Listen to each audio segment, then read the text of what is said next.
Welcome to the Bioptimizers Awesome Health Podcast. And now here's your host, Wade T. Lightheart.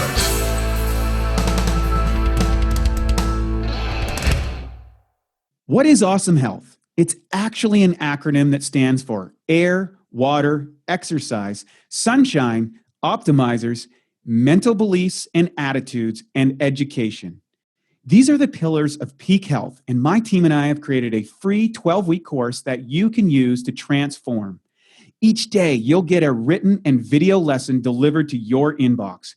Everything is covered from the foundations of digestion to advanced alternative therapies few people know about. And again, it's 100% free. Just go to bioptimizers.com. That's bioptimizers.com. Good morning, good afternoon, and good evening. It's Wade T. Lightheart from Bioptimizers with another edition of the Awesome Health Podcast. And I am pumped today for our special guest, a longtime friend of mine and a big influencer in my life. It's none other than Cory Holly. I've had him on one of the podcasts a couple times, but we got him back again because he is a man on a mission, and he has been his whole life, and he's educated thousands of people around the world on how to live better, how to be healthy, and how to operate as a sovereign individual, not from a political standpoint, but from a completely almost an integrated physical, psychological, and spiritual sense. And that's a lot to say, but my guest today, Cory Holly, usually has a lot to say, and we have a lot of fun. So here's what we're going to talk about. For Cory Holly wants to get all the details. He's the founder of the Cory Holly Institute.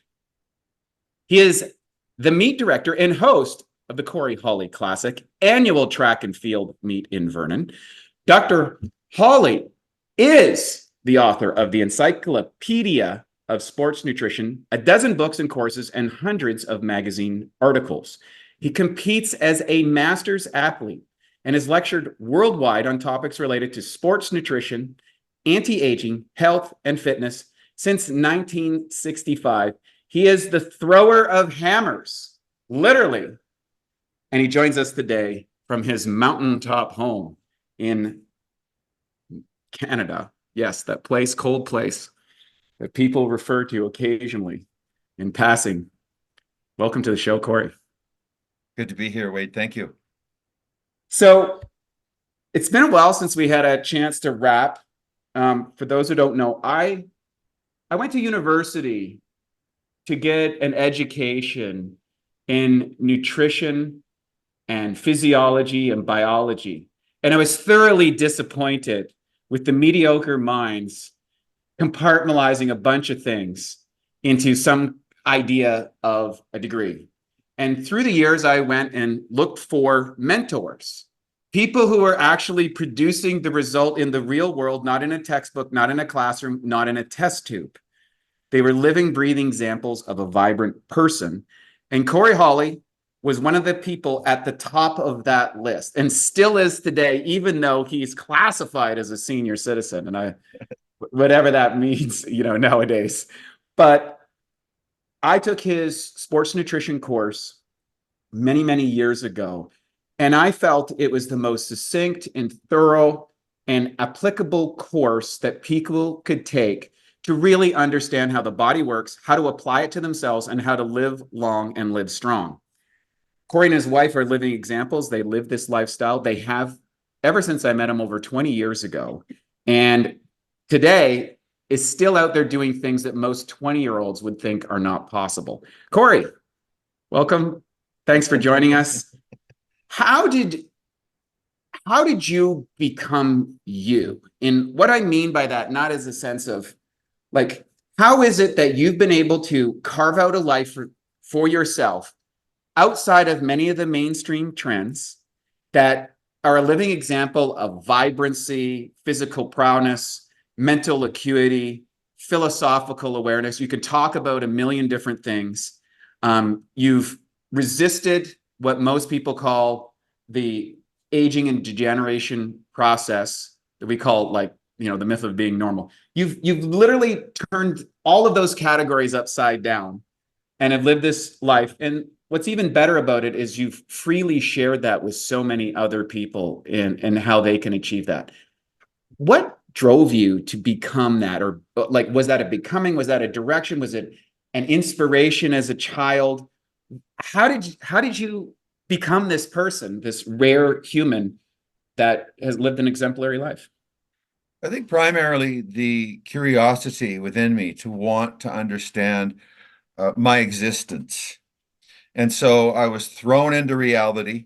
I didn't choose my parents, the time and place of my birth. Now, when you're born, you're completely unaware of reality. Like, for example, a snake doesn't know that it's living on a planet called Earth. We define that, but there is a reality. And so I wanted to know that more than anything, because in order to figure out what my purpose would be, that led to that dominating my drive. Okay, so what are the terms and conditions of reality? What is the truth of my existence? Like, for example, if there's a God, then I'm going to pursue a different course of action than if there is no God.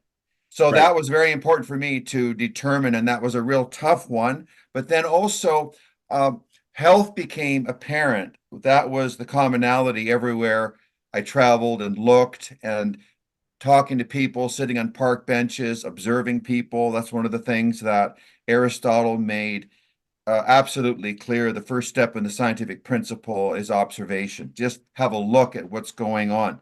And Mhm. so the madness, the chaos, the stupidity, the moronic, idiotic behavior of people, the self-destructive nature of people.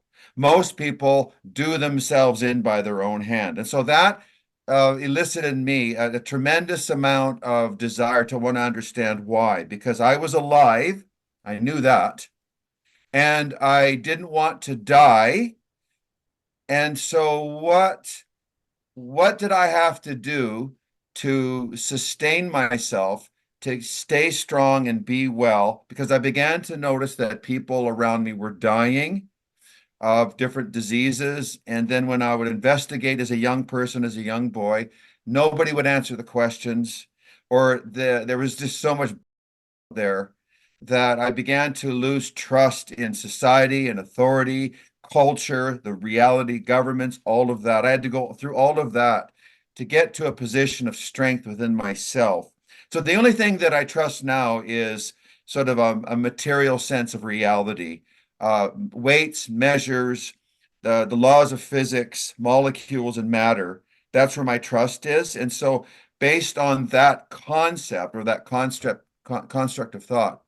Um, what does it take for me as a human being to stay well as I explore the universe, as I explore my own reality and enjoy my life or pursue the passions that I have either endowed within me or that I create by experience? Okay. Because a lot of times, like I just got hired by a health food store randomly. It was one of 10 places I applied for when I was very young.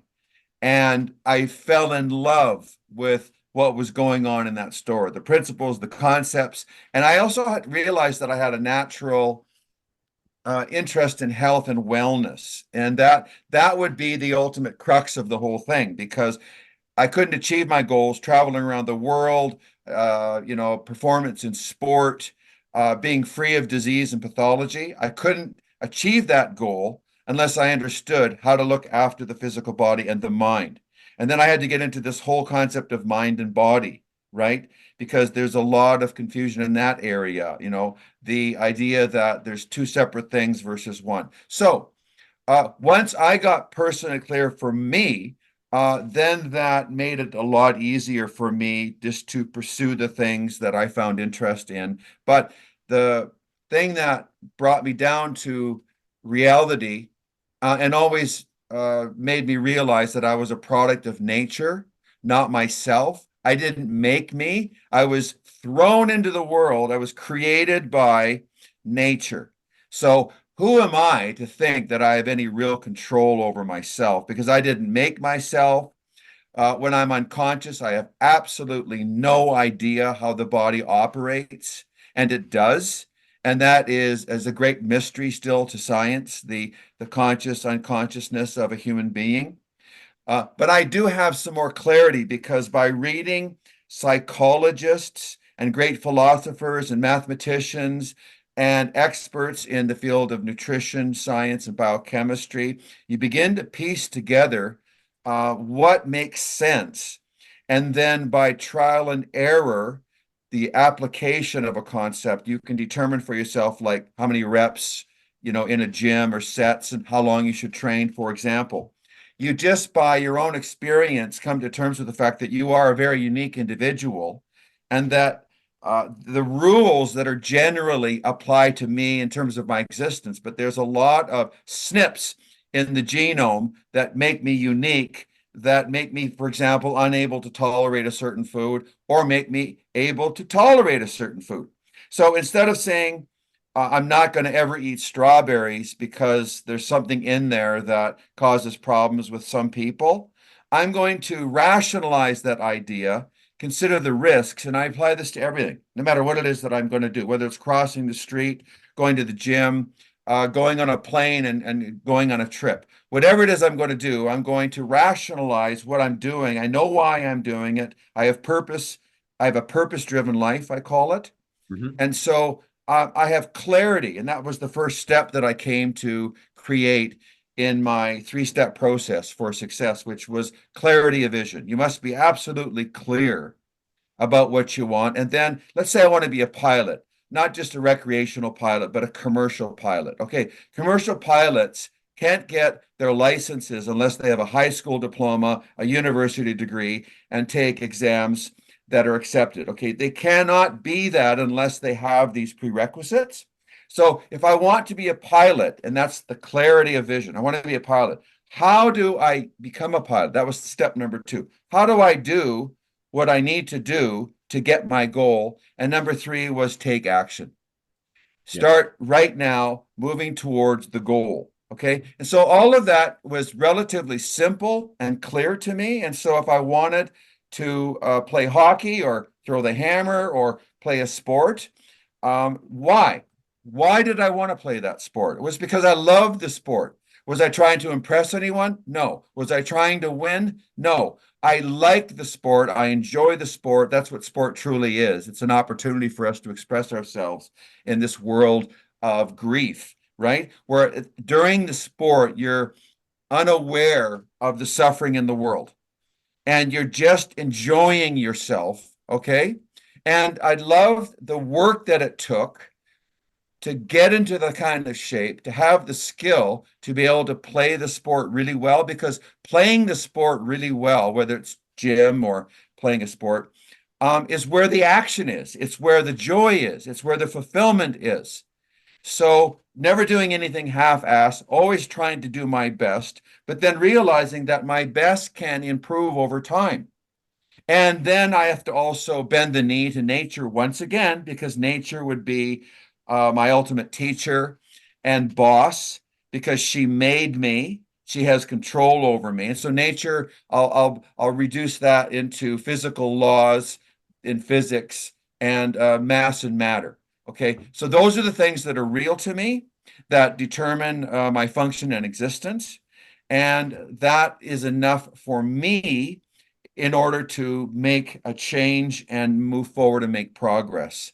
And as long as I'm making progress in my own life on some level, in some way, whether it's being a scholar and reading, I read a massive amount of books. I read books physically, I listen to audiobooks, I watch a ton of podcasts, and I have a massive interest in great conversation, in the skill of articulation, right? The idea of exchange of ideas without being ridiculed or condemned, and just being able to entertain a thought in your mind without actually accepting it as truth, but just looking at it as a construct of possibility and determining myself as my own guru.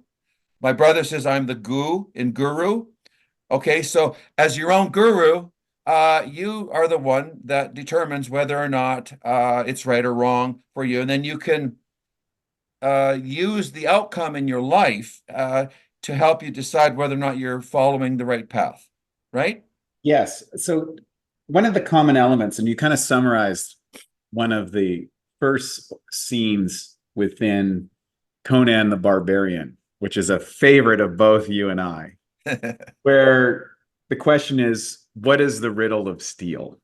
And his father goes on a thing of, we just discovered this. We're not gods. We're not giants. There was a war. We found this riddle, and you must learn its discipline. You must, and essentially what he's describing is kind of what you have suggested here is, as being thrust into this planet, we don't know where we are. We don't know where we come from. We're subjected to the limitations of this protoplasm that's walking around and requires all these things to function properly, and is really quite vulnerable as tissue. Like humans are pretty fragile overall. Absolutely.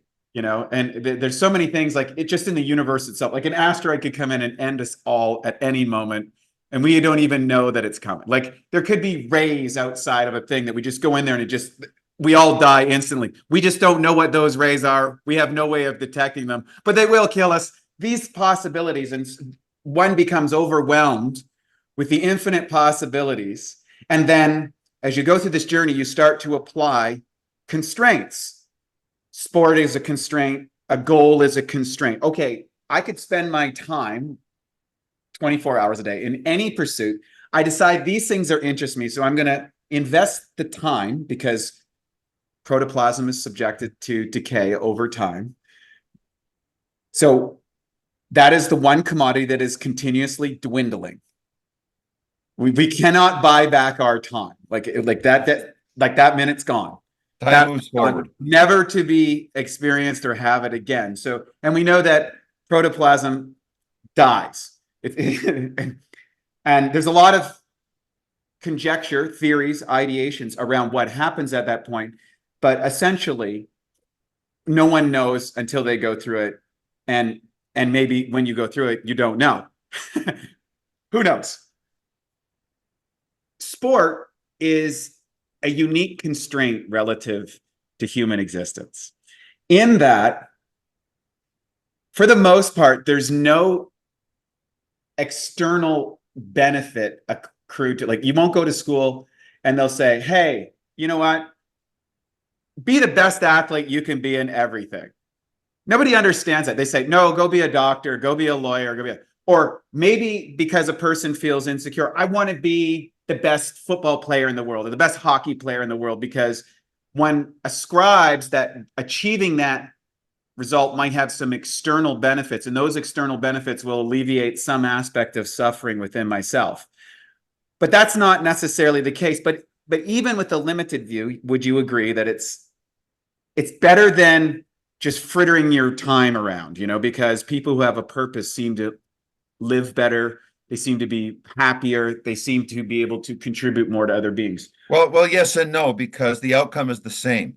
Whether you're endowed with massive goals and you're super successful and you're a billionaire, the outcome of your life will be identical to a homeless person. You both are born without knowing what's going on, and you're going to die, okay, in a relatively short period of time. Yes. And you could argue that one has a more comfortable life, but the Buddhists would disagree and say, no, all life is suffering. It's just a continuous path of suffering. Did you stub your toe? Did someone that you know and love just die? Are they crippled? Are they suffering with cancer? What is your concern about the state of the world? And on it goes. Okay, so everyone's dealing with that. And so are all the animals. So are the animals that are not maybe as conscious as we are. Mm-hmm. So this commonality with life itself is that you've got to bring yourself back full stop to a reality check and say, who the hell am I to think that I've got an edge on anyone or anything? My income, my status, my celebrity is meaningless when you look at the big picture, because all of those people are going to have to endure suffering and loss and death of their parents and family, and suffering in themselves, no matter how good they are at doing what they're doing. Okay. What is suffering? What is suffering? What would suffering say, how would you determine suffering? An experience that is essential to progress, and also is a mandate for life itself. Nothing can exist without entropy, taking a shot at it. Okay, so anything So is that's suffering, stated, so is suffering or the desire to resist suffering or alleviate suffering the motivation drive for experience itself? I think it makes it worse. I think that when you pretend as if you're going to get through scot-free and that you're going to deny reality and truth, you can deny reality, but you can't deny the consequences of reality. So Bingo. you can pretend that something isn't true, but the bus is still going to run you over if you don't think it's coming towards you. Okay. Yeah, So which is essentially schizophrenia or whatever, right? Like, yeah, I think the serenity prayer is very important here as a mandate in my life. hmm. Um, Help me to accept the things that I can't change. Okay, that's a big one, acceptance. Ooh. Your son is gay. Okay, accept that or tolerate it barely and have a lot of suffering in your life, or accept it, work with the program, love your son, and have a more flourishing relationship with your gay son instead of pretending as if you know the truth about everything, but Mhm. maybe that's based on a religion that you allow to dominate your behavior and belief system. And by default, you've allowed your own mind to be Or, ruled by something else you didn't invent. or a political propaganda campaign Or a or method of training or a concept of a eating. tragic experience in your own life. There's a lot Yes. of different things that can create these mental prisons. How do you systematically take those apart? Because I know you're a very deep thinker about, these challenges that will often hold people back from the true expression of the human condition. And everybody comes up with these unique challenges individually. What has been your strategy over? Okay, so when I was young, I didn't want to experience the premature death that I knew was possible. Why? Because life is great when you're well and strong and fit, and it's kind of crappy if you're not. Okay, Mhm. so I kind of knew the difference as like a 6-year-old kid. Okay, I broke my ankle in wrestling. I broke my wrists in sports. I got banged around. I got stitches. I realized what pain was. And pain, although very unpleasant, I've learned is also a necessary teacher. It forces you to stop moving in a certain direction. Like, for example, 5 days ago, I fell backwards on a set of stairs that I was running up and down, and it pushed my wrist back like this. Like I just got this out of a bandage. It's just now in a state where it's moving forward. I couldn't do this a couple days ago, not at all. Okay, so that was very painful. And what I had to do initially is like ask myself what it was about what I was doing that increased my risk of experiencing that. What could I do to avoid that next time? Okay, it was kind of a chaotic, uh, experience where you step on a leaf on a stair that's slippery, and then that reminds me of chaos in life, where you think you have control, and Mhm. you can get pretty uh Complacent. focused on you having control, and then all of a sudden something like that will like remind you that you don't have control. And it's a humbling experience, and it also teaches you that maybe I ran during a wet season, or I should have the proper gear or whatever. But what I learned when I started to study naturopathic philosophy was this concept of predictive medicine, foresight, forethought, and prevention.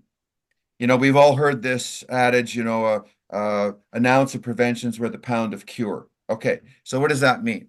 It means that you have to stop and look ahead at an idea, a concept that doesn't exist yet. So I can see it in my mind, and this is the power of a human. This is what no other animal can do to the same degree that we can.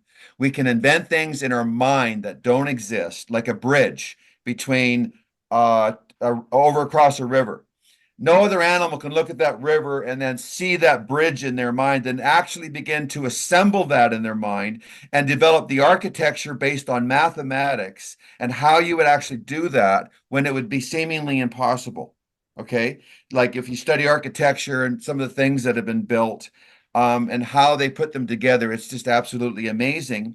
But it still pales in comparison to a majestic waterfall or a mountain range or something that you see in nature. That's what really gets me up. Okay, so if I can in advance determine the best way to navigate my way. Are we excluding spiders, ants, and beavers in this conversation? Well, no, they are compelled by fixed action response. They don't think about what they're doing. A spider does not think rationally in its head and know why it's spinning a web, and no one taught it how to do that. How does it know how to do that? So animals respond purely to instinct, which is embedded in us too. But beyond that, and this is why I have an interest in free will and trying to determine in myself what it is that I can do that no one else is doing or seems to struggle with doing. Why can't I do it? Why can't my friends and my family members and the people I love do what needs to be done to be well? Why do they struggle? And why don't I struggle? And what's the difference? Okay, between the two of us. They're human, they have consciousness. Now, I'm reading Eric Fromm right now, who's a psychotherapist. He's passed, but he was very, very big in the 1960s as a psychologist. And he was following in the footsteps of Freud and Adler, Jung. And so he said that there are two basic forces going on in the world, okay? There's genetics, which you have nothing to do with, okay?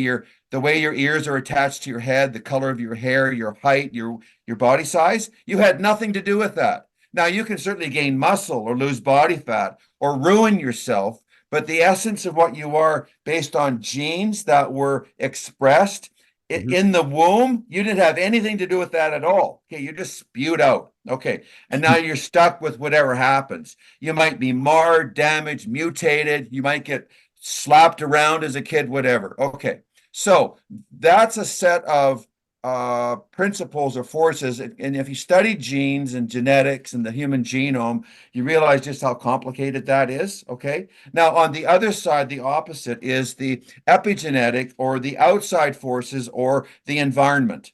So you got training and nutrition and thought life and everything that's going on outside of that that is also influencing gene expression. Because now we know that genes are dormant. They don't make decisions and they're not conscious themselves. Neurons in your forebrain is where all the action is. And I think that consciousness stems from that as a form of electrical, bioelectrical energy. And it gives us the impression that, like right now I'm talking to you and I feel like I have an existence, but that's just an illusion. My consciousness is a projection of neurons from my brain. And that's why I don't think it goes anywhere. So that when we die, the system collapses due to death and decay. And then the consciousness that we thought was us, it collapses into itself. And so there's nothing to go anywhere. That's why I don't believe in life after death. And I just cease to exist. So I didn't exist before I was born, like before my father's semen hit my mother's egg. There was no Cory, okay? So I didn't exist for billions and trillions of years, and I was unaware of my existence. And all of a sudden, bang, I exist. Okay, da-da-da-da-da, the whole process, embryology, I come out, I form, develop, grow old, and die. And so now I also go back to what I was originally, which is nothing. So, and Epicurus said, when... So is that, so just to clarify that, because that was a lot, and this is one of the parts that I find most interesting about our conversations. And that is, the idea of consciousness itself is, and from what I understood from what you said, you feel that consciousness is the collective electromagnetic biochemical components that is associated with you, the individual protoplasm. And upon the cessation of that, that's it. Yes. Got it.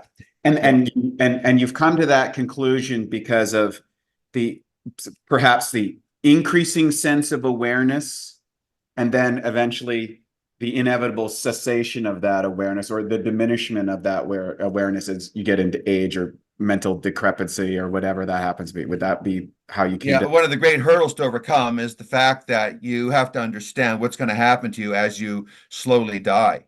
Mm-hmm. So I'm 66, I'm not 16. Yes. So I think my peak strength was around 22, 24. When I was focused on it also, like powerlifting was everything to me at that time, how much I could bench, squat, and deadlift, right? And so the idea of your own demise, once you embrace that, run towards that instead of running away from it. Now, Epicurus said that if I am, then death is not. And if death is, then I am not. So no one can experience death. You can only experience life. Right now, you and I are experiencing being alive. Now, as soon as we're dead, we can no longer experience that because we're no longer conscious. There's no brain electricity. There's no heartbeat. There's no respiration, nothing. You're dead. And then let's give it 24 hours until rigor mortis kicks in. You're absolutely dead. Okay. There's nothing going on. You are gone forever. The way that I'm talking to you right now, I can't retrieve. There's your body laying on the floor or in a coffin. Okay. There's Wade physically, but where's the Wade I'm talking to right now? That collapsed into a system that is now deranged, decrepit, and deteriorating. It's actually incapable of generating that electromagnetic biochemical representation. And so, and also, I'm an organism alive on a planet. I have no more value than a bug, a praying mantis. So we're all alive and we all die. And the thing that we have in common with the animals, regardless of how sure you are, is that you do not know whether there's a creator or a God or not. You do not know your origin as a living thing, like the origin of the cosmos. Is there a mega, verse? Are we at the back end of a black hole? Was there a Big Bang? Is there something that preceded that? These are all fantastic questions and they're very interesting, but absolutely no one knows the answer to that. And the smartest cosmologists and physicists will tell you that they don't know. Okay, the ones that think that they know are just, bullshitting people. Okay, we also don't know what life is.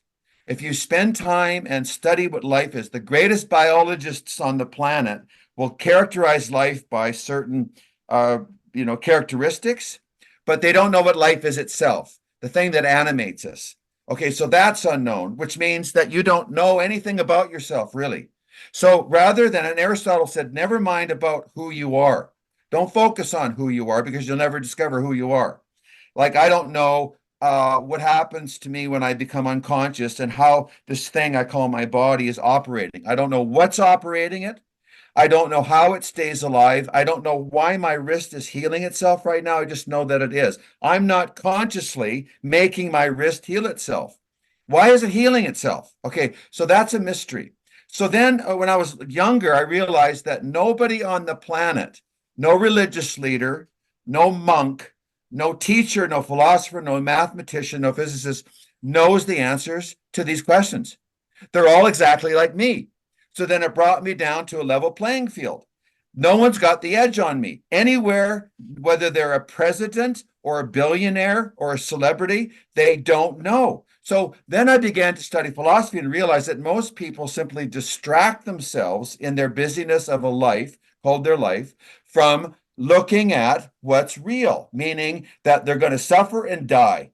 Okay. And so this angst about, like, are we going to get hit by an asteroid? Is there going to be a solar flare? Now, these are real possibilities. They're not make-believe. Okay. Here's another one: nuclear war.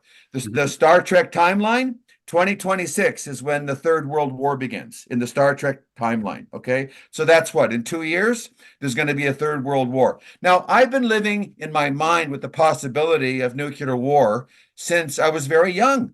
Since the bomb was dropped in Hiroshima, since I studied what hydrogen bombs are, and then the nuclear arms treaties and this insanity of humans building bombs that all of the smart philosophers said you're all a bunch of idiots, right?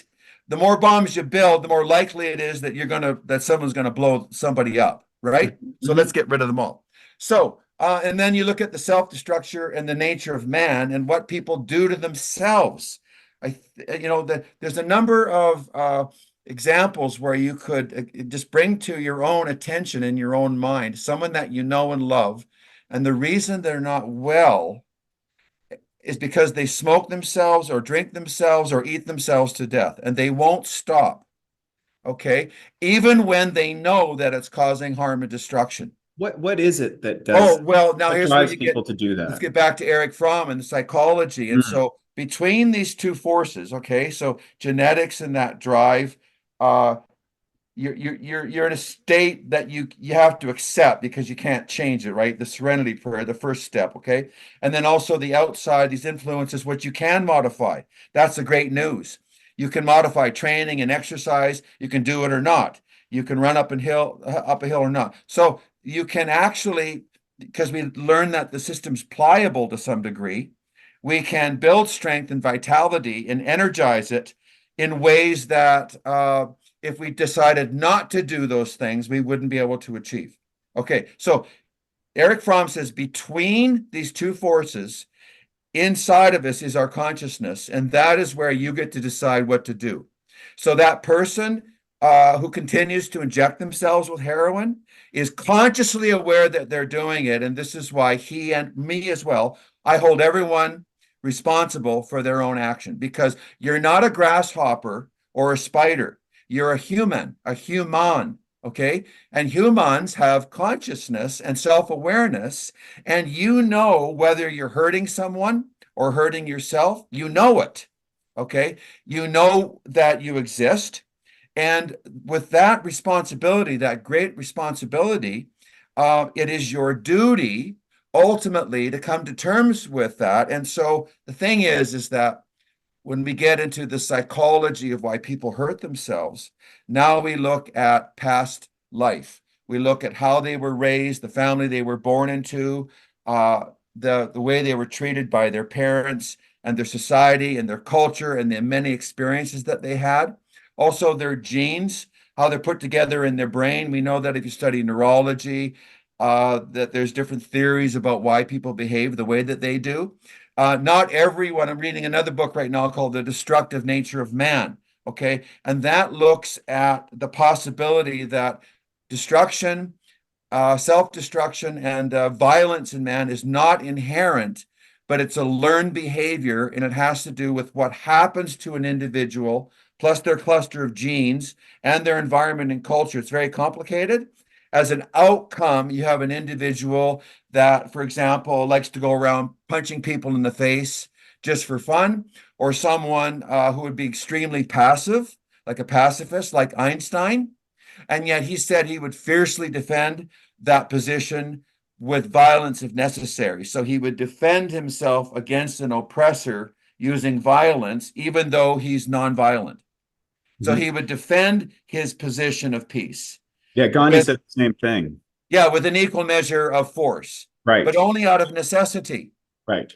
Okay, so like Spock will apply, his pinch technique, which doesn't really hurt people, but at the same time, Vulcans will destroy other, enemies if they have to protect their own existence. And I think that ultimately what you come to terms with in life is that you exist, and that is the only right that you have. You don't have a right for health care. You don't have a right for income. That's all make-believe made up by the humans around them. And it changes, century by century and decade by decade, human rights, right? Slavery used to be a common thing. And now we can't imagine that at one time we enslaved each other. And even today, there's evidence to suggest there's probably more slaves on the planet than ever has been. That just the definition of what a slave is, That's right, have changed somewhat. Yeah. And yeah. I had this, I want to run that because the slave idea is something that you and I have battled against internally. The concept that people kind of shackle themselves to a set of ideologies or beliefs that limit them and then rationalize and oftentimes try to drive them onto other people as opposed to explore the fallacies of their own beliefs. When the whole pandemic happened, I couldn't figure out how so many bright people got caught up in just gobbledygook.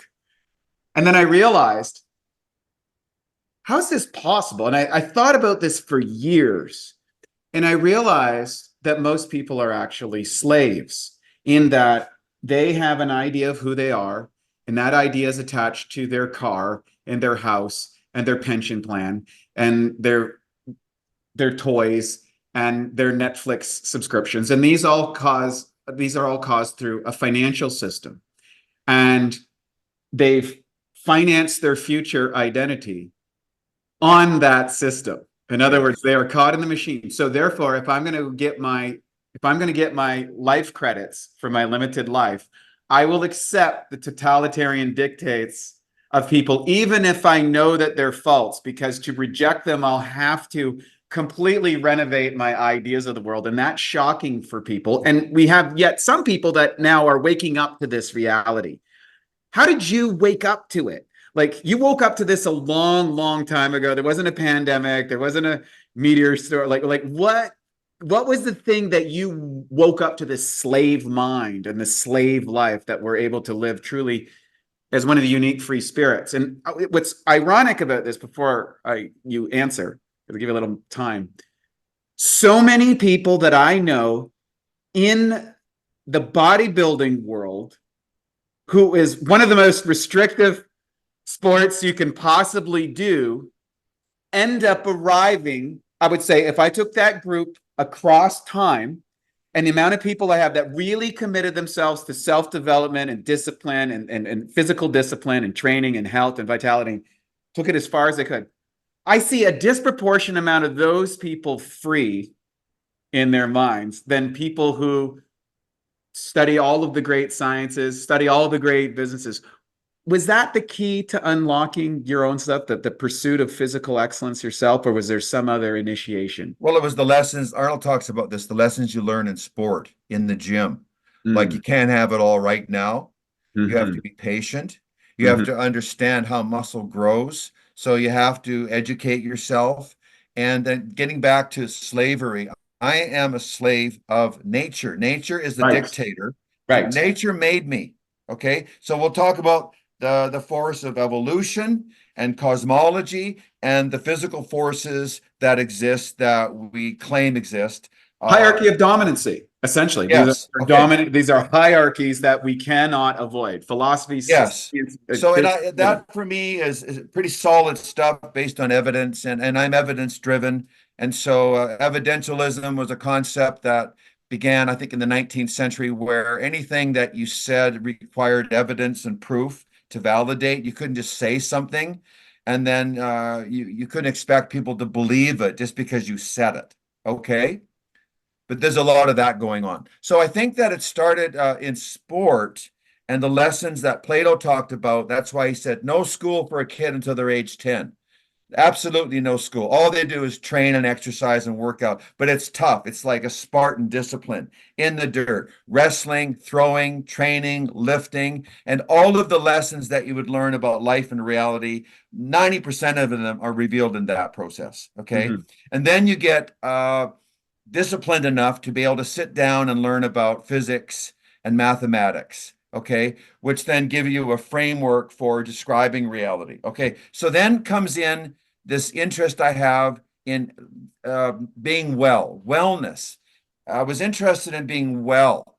So that led me to understanding the principles of health, these laws, they're called, okay, that I learned from the naturopaths and the outspoken individuals at the time that had written books, and then that forced me to read. So that I began to realize that I could read and learn things and transfer things into my mind and upload stuff that I didn't have previously that would give me much more insight on life and living, because this guy had lived his whole life.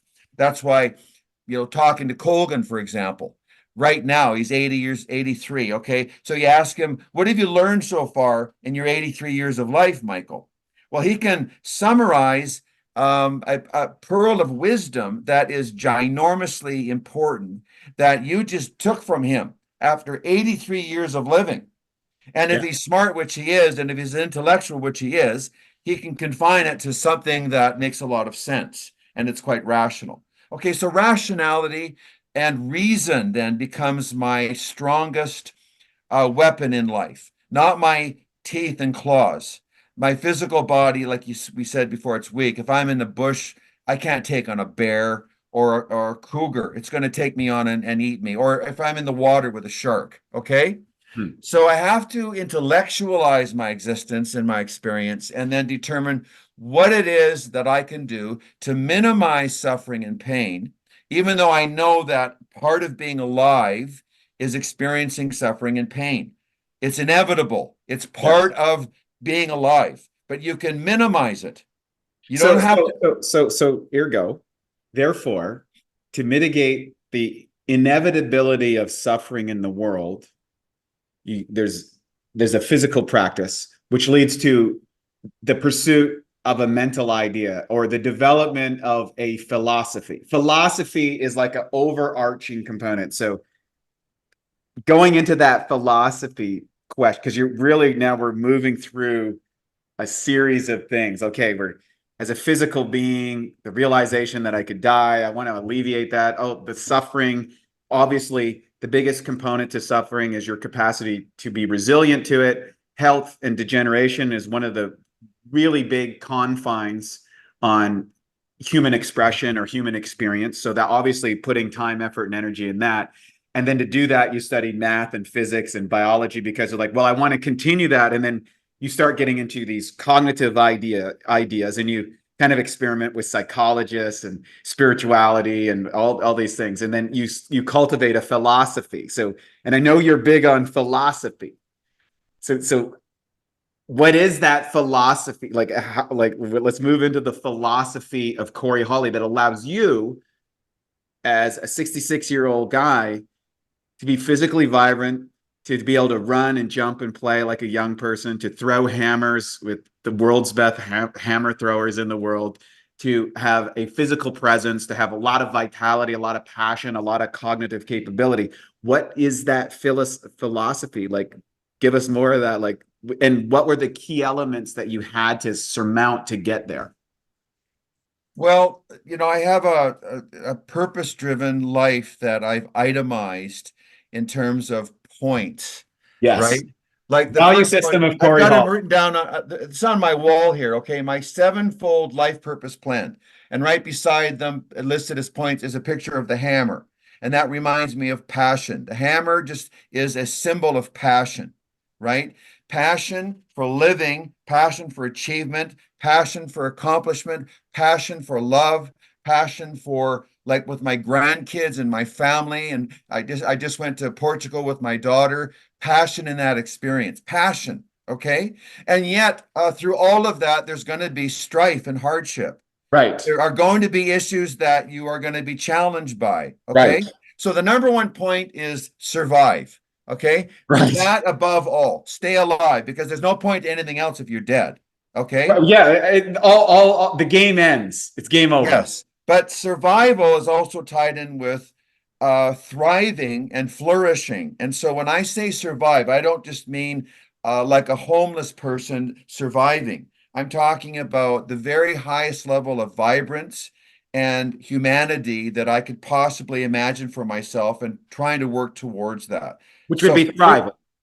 Free of degeneration if possible. Okay. Right. And so a lot of what's going on with me would be an inevitable consequence of just being alive and aging, as opposed to hastening that process by destroying myself willfully, by seeking pleasure in the moment and being unwilling to discipline myself, like the idea that you have to delay gratification, which is one of the principles I learned in sport before I was able to put words to that idea.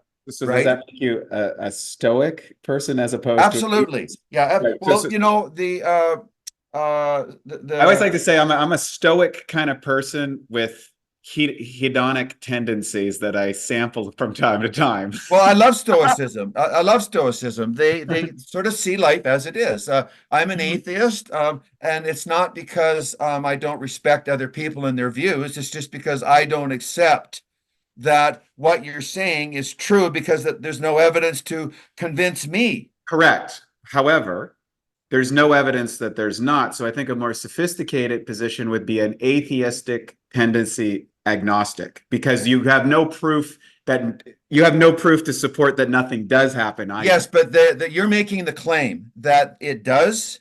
And so the onus is on you to prove it to me. Now, like, let's say that we're sitting in a room on 2 chairs, and there's a chair beside you. Yes. And you're telling me that there's a purple gorilla sitting in the chair beside you. And I'm saying, no, there isn't. But you're saying it's invisible and only I can see it. And it's talking to me right now. And I would say that's wonderful. I'm glad you're having that experience in your mind. But based on the laws of physics, people can't fly. They can't come and raise up from the dead, and they can't perform miracles.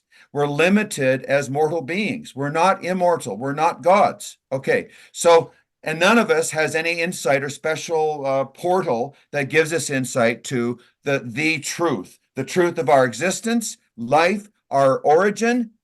Like, are we in the middle of the universe? Are we at one end of it? We have no idea. None of the cosmologists know. Right, but is not all observation subjective? Yes, except until you start combining it with machines. And so you get electron telescopes and the James Webb telescope. Yeah, you get which just technology, disrupted the entire Big Bang theory. right? Like the Nobody wants to UFO talk about skeptics. that. They want proof of the Sasquatch. They want proof, not just some blurry little film. Why are these films always blurry? Why are they never absolutely clear? Why can't you just see for once and for all one, clear shot of Bigfoot, right? So, and the same thing, do I think that there's life elsewhere in the universe? Absolutely. Can I prove that? No, but I exist. So the likelihood based on my knowledge of the number, like they say there's 2 trillion galaxies, 2 trillion galaxies. Okay, and each galaxy has hundreds of billions of stars. That's relative to this dimension, and according to Eric Weinstein, mathematics has demonstrated there's at least 14 dimensions. That's right. But the dimensions could be so small and tiny that there could be no existence. However, that is the nature of science, to investigate. And science itself it speaks to it. It says there's no certainty. There's no certainty because with new knowledge and new information, we're going to change our position of so-called an axiom. But we have axioms and we have constants like the speed of light, for example, or the Planck constant. And so those are pretty reliable in the Newtonian physics kind of way. Then when you get into quantum mechanics, you realize that there's some strange things going on, but those don't really affect us day by day. And so it's conjectural. We just kind of like, it's great for conversation. But in real life, you're still left with the fact that you exist and you have to eat. So what are the things that you have to do to survive and stay alive? Okay, and how well can you do them? So nutrition is a great big topic, right? But essentially, if you consume food from nature as it's in its natural state, you won't get into trouble, whether it's plant or animal. If you just consume it in its native, natural, original state. All of the problems that I see with nutrition with people, they refine ultra-processed food now, right? It's boxed, packaged, canned, it's dead, it's destroyed, chemicalized, altered, modified. Stay away from all of that. I personally find it really easy to not eat pizza and hamburgers and French fries with gravy. I find that really, really easy to do. I'm never tempted. I love natural whole food because associated in my mind, impregnated deep within the recesses of my brain, is this belief system I have that if I eat whole food and move and play sport and work out on a regular basis, that I will, as a result of that process, enjoy the best of health that is, I guess, limited by my genes. So I know that no matter how, like the blue zoners, all those people die. Okay. Blue zone people die too, but they have a much better life at 103 and 107 than most people do at the age of 60. And why is that? Well, you study the way they live and how they think, and that there are commonalities in these different zones, right? Whether it's in Japan or Sardinia or whatever, right? The different blue zones. Okay, so then the idea is that you can study anthropology and how humans used to live prior to agriculture. Okay, hunting, gathering, we're nomadic, we move, we don't hoard, there's no property rights. I don't think there was much war going on because if you study social groups of animals like large herds, they don't attack each other and kill each other and rip themselves apart and murder each other and rape each other. They basically get along and function in their quest for survival. Now, I watch a lot of nature shows and a lot of animal shows, and the one thing that I've come to terms with that's obvious now is that more important than reproduction, protection from predators, like hiding in a cave or camouflage, is the acquisition of food. That is the number one thing that an animal exists to do. Yeah, I've reduced it to there's three things that determine our lives, right? I see us as a vessel that is that is passing on genetic material through time. And in order for those genes to express themselves into the future, it requires enough energy to sustain the growth of that till I can get to a replicatable stage. It needs some sort of defense mechanism to try and keep me alive from other things that are trying to kill me and cease my existence because they require to live in order to get me, or they're just a psychopath that's just killing for the pleasure of it. And then the final piece of that is, well, then I got to replicate. So, I call it the 3 F's, and people can probably put that together, right? And those are, we've created all these structures on top of that, rationalizations, beliefs, pursuits in life. But it's really hard to get past that bone crushing reality. Is like, I've got to maintain this organism. I've got to fend off all what is trying to eradicate it and hopefully replicate. So those genes go on in life. And if I don't do that, that's it. That experiment is over.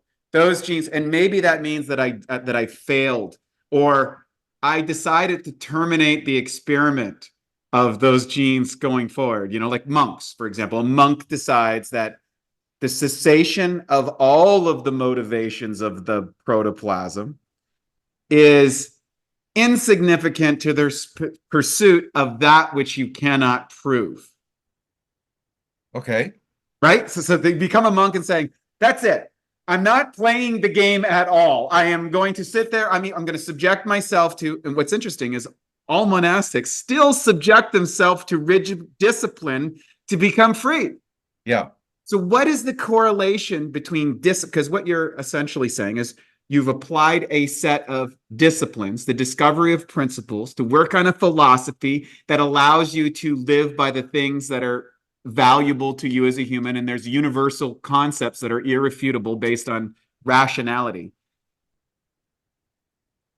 What would I continue on because I'm clear about what I want. Ultimately, right. What do I want? I want to be well. Right. I want to be well emotionally, right, mentally, and physically. That's the overriding single focus. Okay, so you asked me, what am I doing? That's powerful. What's that? But that is for people to just, I want people to sit with that for a second. What would your life look like if you made that as your value system? Because you've been teaching this value system essentially to thousands and thousands of people. And I would say there's a disproportionate amount of people that have followed Cory Holly's philosophy that have actually produced let's say a more expansive degree of that than the average person or even the average philosophy. Would you agree? Well, yes. If that's the overriding principle, that means that work and labor is secondary. Marriage and relationships is secondary. Everything is secondary to, I want to be well, and because our duty as an existent is to sustain ourselves independently, like Daniel Boone, okay? Right. And so what you're going to do is accept those terms. I'm responsible for my existence, and I have the freedom to create. Now, the second point after survive is procreate. You talked about that a little bit. Now, I have 3 children and 8 grandkids. That's one kind of procreation. Another kind of procreation or creation is I could start, painting. I could write a book. I could achieve something in life that I created that's very unique that no one else made or thought of. And that's the creative potential of a human. So that's another form of it's almost like a cognitive replication. Yes. And when you look at animals, they're basically just fixed. They're just responding to messages that are not their own, that they didn't conceive of in their own minds. You never see them change. They would just be doing the same thing for millions and millions of years without any change. Whereas humans individually can achieve things that are quite remarkable and that help you offset the reality of reality. How do we become different than the animals? Oh, I think that somewhere along the line of evolution, consciousness as an emergent property, it came from the brain as it got bigger. Different theories about why the brain of a human increased in size from its original size, going back through the stages of evolution. Do you believe that there's a potential for external manipulation by species outside of our own? I think that that's a possibility, Mhm. like as depicted in Prometheus and in the aliens, and a lot of people Yeah, today like think the that we were Anunnaki, modified. the So Anunnaki, does the that mean sky I think people, the that, Dogons, all of these cultures, yes, is there any the evidence to, Nagas in India, all of these said supernatural beings came to the planet, tinkered with, some monkeys down here and mixed their DNA, and boom, we had this. And this was the spawning of these religious concepts and ideas around the world. And I call it the cockroach theory of humanity. If we're the equivalent of cockroaches living in the Empire State Building, in other words, I pray to my great cockroach God, and that God tells me that stay away from the trampling feet during the day, and the person with the bucket and those chemicals that wipe us out. You stay away from those factors. And we pray to the cockroach God. Every day there's going to be food on the floor that we can go eat that is provided by the great cockroach in the sky. But I have no concept that I'm in the Empire State Building or I'm on planet Earth and that's in the galaxy. So all I know is within the frameworks of cockroach world. And I always feel that humans, relative to the infinite potential of consciousness self, are very much like cockroaches in the Empire State Building. It is so hard for us to conceive of intelligence incredibly superior, even though we can look up into the stars and it becomes very clear that we don't know that much. right? Now, that if you have clarity about that, So Socrates says the therefore, wisest guy in the room is the guy that says, I don't know anything. right. Okay. So from therefore, based on that model, and this is I'm going to go place with this. Therefore, on that model, it is highly likely that there are more things that I don't know than things that I don't, actually to an absolute infinite degree. So Yes. all subjective conclusions I have are just that. They're relatively valuable to myself, but have no bearing on absolute truth because I'm incapable of even comprehending it as my observation of the cosmos. As soon as you Yes. start watching one of those telescope movies where they're going off into space, there's a certain point where you feel like I just took acid. I've just experienced the limits of my cognitive capability and the brain is shutting down. Yeah. Yeah. Well, okay, you're standing on a street corner in New York City, very, very busy. And all of that is irrelevant when you step across onto the crosswalk. You got to make sure that no cars are going to hit you. You have to focus on that. And now that's where we bring reality to the surface. Right, Okay. So right. in that moment, you're only concerned with not getting hit by a car. Okay. But when you have enough free time in your life, and this is why scholars and mathematicians and originally philosophers from the past, they're all wealthy because everyone else was working in the fields really hard, nonstop. And you had to do that to survive. Because somewhere along the line, and agriculture gives birth to commerce and money. Before that, there's no such thing. So we figure out a way to trade using money, which is conceived in our minds. It doesn't exist. Okay. But before that, the only way that you could get your food was to hunt the food or collect the food. That's the Right, only way you could get it. There's a right. direct connection that we've lost now. We no longer have that connection. And I think that's part of what is Mm-hmm. deranging the brain and the mind. Because I Mm-hmm. don't think our brains have changed at all since like 15,000 years ago. That Mm-hmm. the neurons, the brain size, the ineptitude, everything's still exactly the same. Like, for example, people say, I'm losing my mind, my memory, I can't remember where anything is. Well, the brain never was meant to hold on to 89 phone numbers and street addresses and the kinds of systems through media and marketing that we're forced to try and retain. So Mm-hmm. go back to a simpler time. Like look at the human animal, the kind of animal that we really truly are, and how sort of like we've devolved into our current state. Because if you look at the state of humanity right now, planet wide, not individual, but planet wide, it's not doing well. If you look at it as an organism, it's really, really sick. What makes you say that? Well, we're destroying the planet. Is And that true? so if you look at an eagle, it doesn't destroy its environment with intention. It depends on its environment, and it utilizes everything that it has to in a way that it must, but it's not consciously uh, taking a shot at its living environment and ruining it on purpose because it's greedy or because it needs more or because it wants to impress somebody. Like the emotions of man seem to, especially the negative ones, seem to be responsible for his aberrant behavior. It's not rationality, it's not reason.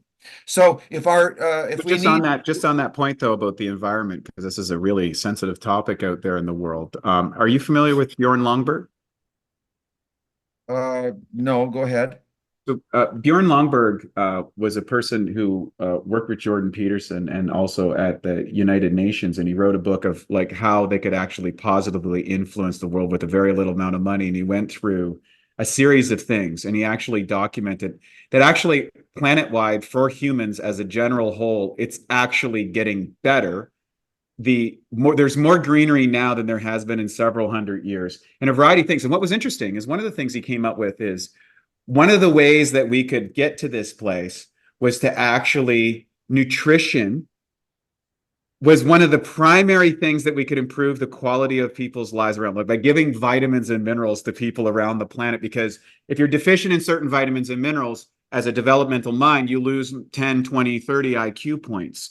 And therefore, you're not even capable of making responsible or reasonable decisions or even supporting yourself in extreme conditions. You don't have the capacity that maybe you have to apply rationality, reason, and logic. You're not capable of that. And then there's a variety of things. It's very interesting stuff. You can check them out, Bjorn Lomborg. And I like that there's these competitions between a dark warning system to be, vigilant of, and then also the positive, passionate pursuit of a great and wonderful life. And somewhere the tension between those tendencies is where we find ourselves skewing one way to the other based on the best of our observations and intentions. So going back to, let's assume, okay, maybe the planet's getting worse, maybe it's getting better. That's not the point. The point is you're pursuing through, I would say, a more positive, proactive methodology in your pursuit of the Cory Holly philosophy. Because Well, I purposely don't want to destroy my environment right, with intention. And right, so I will take measures not to do that. right, Like, for example, I won't litter. Now, I just watched a right. show on Patagonia, which is the southern part of South Yes. America, and they've got uh, ice records going down deep into the most pristine areas of the planet that show molecular damage and contamination from the sewage from the freighters. Now, my daughter is what the heck do you call it? A longshorewoman.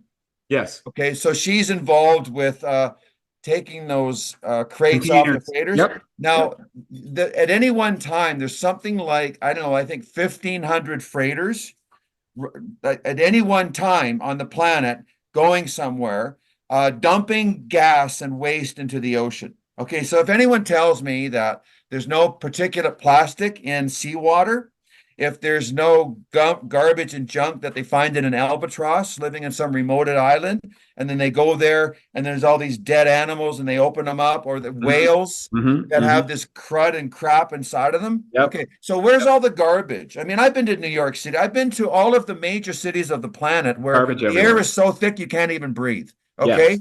Whether it's in China or India or Yep. Southeast Asia, you go to these places and the pollution and the toxicity levels and the contamination and the streets are absolutely filthy. And then someone's trying to tell me that there's no pollution in the world. That's because they live in a first world country that cleans their streets. I wouldn't say they said there's no pollution in the world. I don't think that was the claim. The claim was that things are actually getting better on a generality, and that's subjective as well. That's a subjective observation. It's just, all you have to do is go out and travel. Just go out and travel into the world. Now, here's the other one where we're not getting better: disease pathology.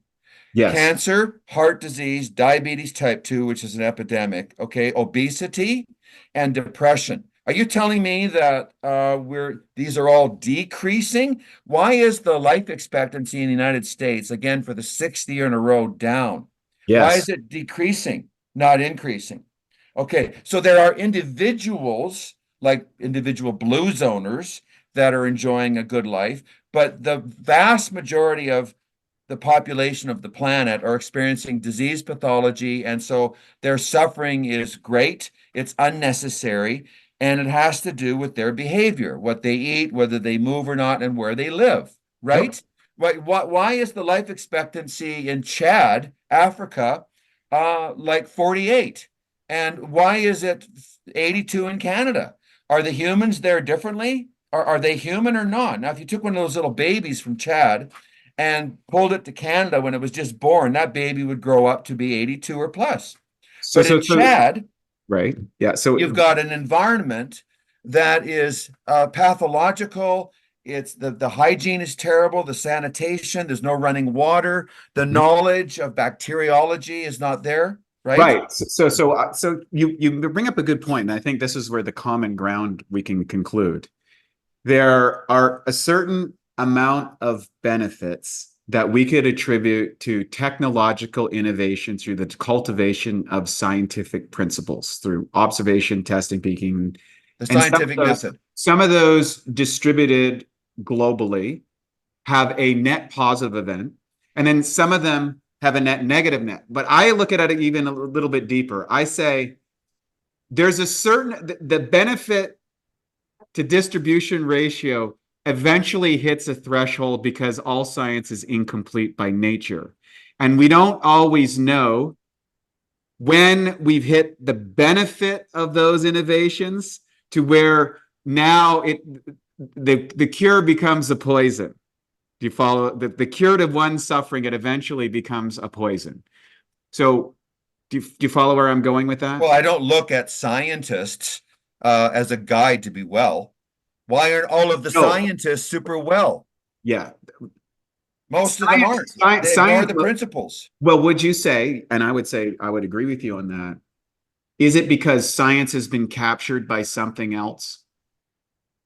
No, I would say that the nature of man, if left to itself, can't help but experience anxiety from not knowing your own existence when you have the capacity to know. Like when you look up into the sky, other animals can't do this. They can't look up into the sky and wonder what's going on and surmise within themselves a construct of their own reality. Okay. Now, when you do that on your own, you're going to realize that you don't know. So you have to find a way to get around that. Albert Camus, who wrote the book, The Myth of Sisyphus, the guy pushing the Yep. boulder up the hill, he Yep. won a Nobel Prize for that in 1949.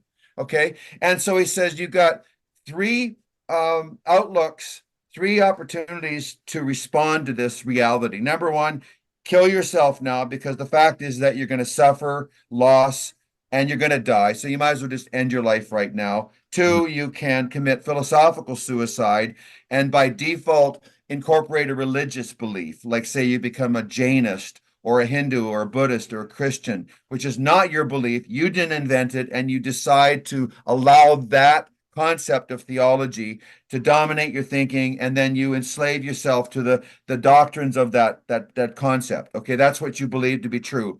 But could that science offsets. could science be considered similar to a religion? No. Why? It's Why? Why not? well, mathematics, 2 + 2 = 4 is not a religion, right? It's just an axiom. It's a method of thought. It's like a system of thinking that helps make sense of reality. But it's incomplete, and it also doesn't look for ways to confirm a bias. It's Or truly does it? It it's seems truly to, naive. It's truly but naive what you do. true in its essence. In its essence. Oh yeah, but you got humans performing it. So humans cultivated the observation of scientific principles, but what we call science today, I would suggest, has oftentimes been captured as evidenced by if a scientist was really a science implianist, he would be strong, healthy, and vibrant. But the fact that you can practice science and not have that means that you've kind of defaulted from scientific observation, or you see no value in living a great life. And therefore, if you see no value in living a great life, the conclusions that you eventually come to are probably going to end up being destructive, because you've lost the first principle of taking care of yourself. Well, this gets back to what you were saying about why people do what they do. Yes. Scientists is human. They're not a robot. A robot wouldn't do any of that, right? Unless it was programmed to do that, okay? Right. But it wouldn't consciously choose to hurt itself or other people. Would it? Would it, though? The question, and this is the new thing with AI. Okay, so I have a theory, and you can, because this is fun stuff, and I can't chat with everybody about it, and I love that you can go here with me. So we have the new concept of gender identities that's emerging. Okay.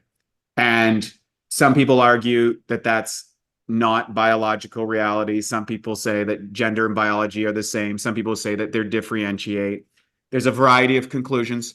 I'm not touching that part, but I believe that it is a precursor to now give credence and value to artificial intelligence, because these are essentially constructs of thought paradigms that we're now operating within the physical world or social world or connective life. And then if AI is emerging, and if all of these ideologies have consciousness and value and identification, then AI automatically would be able to demonstrate those principles, and therefore could say, well, if I'm leveraging AI to run my internet business, I'm enslaving AI. And AI might decide that that's a non-symbiotic relationship between it and the humans. And now that we've given these constructs value and ideologies or personhood, identification of consciousness itself, because that's what separates us from physical reality, that this robot, as it expands exponentially, and as Elon Musk talks about it, at a certain point, it's just going to go beyond our capabilities, beyond, we can't control this, and we don't know what's going to happen from that. It could theoretically be possible that AI decides to exterminate the human race, or says we need to employ the Malthusian concept that there's too many people and we've got to reduce the population down to 500 million people. And there's a belief system that is emerging that has captured science in some places that are advocating that. Where does that fit within Cory Holly's? Well, to me, this is all rhetoric and science fiction. Okay. What's the difference between you and I and a rock? Is a rock conscious? Now, is it made of matter? Are both examples made of matter? Yes. But why isn't a rock alive? How would you differentiate a rock in that it's not alive? Is there any motion inside the rock? Absolutely. If you look at subatomic particle theory, yes, there's lots of motion. But is it conscious? So I don't think... We don't know. We don't know. So, for example, there was J.C. Bose. Just like you say, though. Hang on a second. You say there's a God, and you can't prove that there's no God. And what you're asking me is to prove a negative. No. What I'm saying is, so for example, J.C. Bose, the scientist around turn of the century India, developed a machine called the cresograph. And what he was able to do is he was able to demonstrate that plants had consciousness, in that they just operated at a frequency that was much slower than us and all these things. And they had both fear responses and joy responses and all these sort of things. And that's why I've never, even though I'm a plant-based guy, I've never taken some moral or ethical superiority over it, that I'm like not hurting conscious being, because I see them all as some range of consciousness outside of my capability of understanding. There's a certain amount I can ascribe to it, but I don't know. I can infer that the stone has no consciousness. I can infer that the plant doesn't have consciousness. That's not really a reflection of what that thing is. It's a reflection of my perception projected onto it. Yeah. Well, the main difference to me is that the rock isn't alive. Mm-hmm. You're alive. The plants. But that's what I was thinking of. That's the plants and animals are alive. Fungi are alive. Amoeba, right? Parasites. Yeah. So So there's now we're getting into another part that's really cool, and that is because I've thought about this a lot, and I'd like to know your idea on it. What is the difference between inanimate objects and living objects And the associated level of consciousness between those things, or one has and one doesn't, and why did that emerge? Well, again, we don't know what life is. Like I could Right. say that there's chi or prana, or the Right. Christians and the religious people would say that there's a spirit, Yeah. the breath of God, but none of that is provable. None of it is possible to take a picture of or Right. put on a screen. Just Okay. like love. What You is could say love? that you could say What is that you have, love? well, again, Schopenhauer said it didn't exist. It's just Mhm. imagined. It's just Mhm. like a consciousness itself. You think that you have an identity that's sort of outside of yourself, but in Mhm. fact, that's an illusion created by your body. To me, consciousness is just a directive that the physical body uses to ensure its survival. So it's like a Okay. direction finder. Okay, I Okay. see. So So I subscribe to the philosophy that consciousness is having an experience that my level of awareness I call me. And how I check that is that I think that I exist within a singularity. And that singularity you could call God, all that is, ever was, and ever could be. However, the identification of Wade is subject, this protoplasmic representation that I evaluate things through my five sensory experiences, those outward directive things. I believe it's outward directive, and I make conclusions from what I project out because of my intention, demonstrates if I'm smelling the rose or choosing not to smell it or not yes. paying attention to it. So my intention determines my awareness.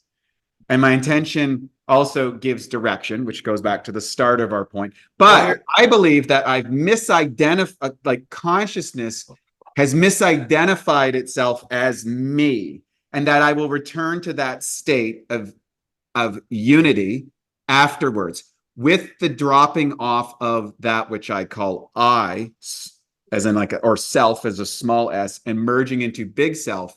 And in order to do that, I have to let go of the identification of me. right now, these are all labels, the names. Now, Everything is, yes. if you Yeah. say that your name is Wade, that doesn't describe the thing that you are. That No, it's a the convenient name that you linguistic have, I reference. could It's a change your name. I convenience. could call you Bill or Harry or Sam. Yeah, The you that you are, though, hasn't changed, that's regardless right. of the name. That's Okay. right. So Aristotle said that the name is irrelevant. What's important is the thing. And Yep. Plato also said that there's something beyond this life. He called it the form of the good. And Yes. then Aristotle lays the hammer down and says, Right. you prove that to me. In the meantime, I'm going with scientific fact as a realist and as a materialist. Now, I Mm-hmm. find for me, Wade, that gives me the most confidence and the most sense of security in this life. I Yes. just don't buy into the, and so almost everything out there right now that I'm watching in podcasts and discussions is mostly by individuals that don't know the ultimate truth about their own existence. They Mm-hmm. might pretend to know the truth, but they don't. So my position is that nobody knows the answers to the big four questions: their own origin, what life is, where we are in the cosmos and its origin, and if there's life after death and a God. Nobody knows the answers to those questions. Now you could say, "Oh, I know that I know that I know," and I say, "You don't know. You might be coughing it What's up." so how would you determine, say, NDEs, past life recollections, stuff like that? Humans are superstitious. We want to believe. Like I'm watching the X-Files again. I'm rewatching them again. And Yep. all through each episode, he says, I want to believe. I want to believe. The truth is out there. But there's always something missing, that ultimate ingredient called evidence that will, beyond all refusal, prove to us that, like, for example, if you and I are sitting in a room, I'm going to accept that you exist and so do I. Now, Right. you can get into semantics and start Yeah. spouting off in the mouth and say that it's all subjective or whatever. But Sure. like Aristotle, I'm going to say A equals A, I exist, period. I exist and existence exists, and I exist in the existence that I exist in. And that is a fact that I'm going to accept.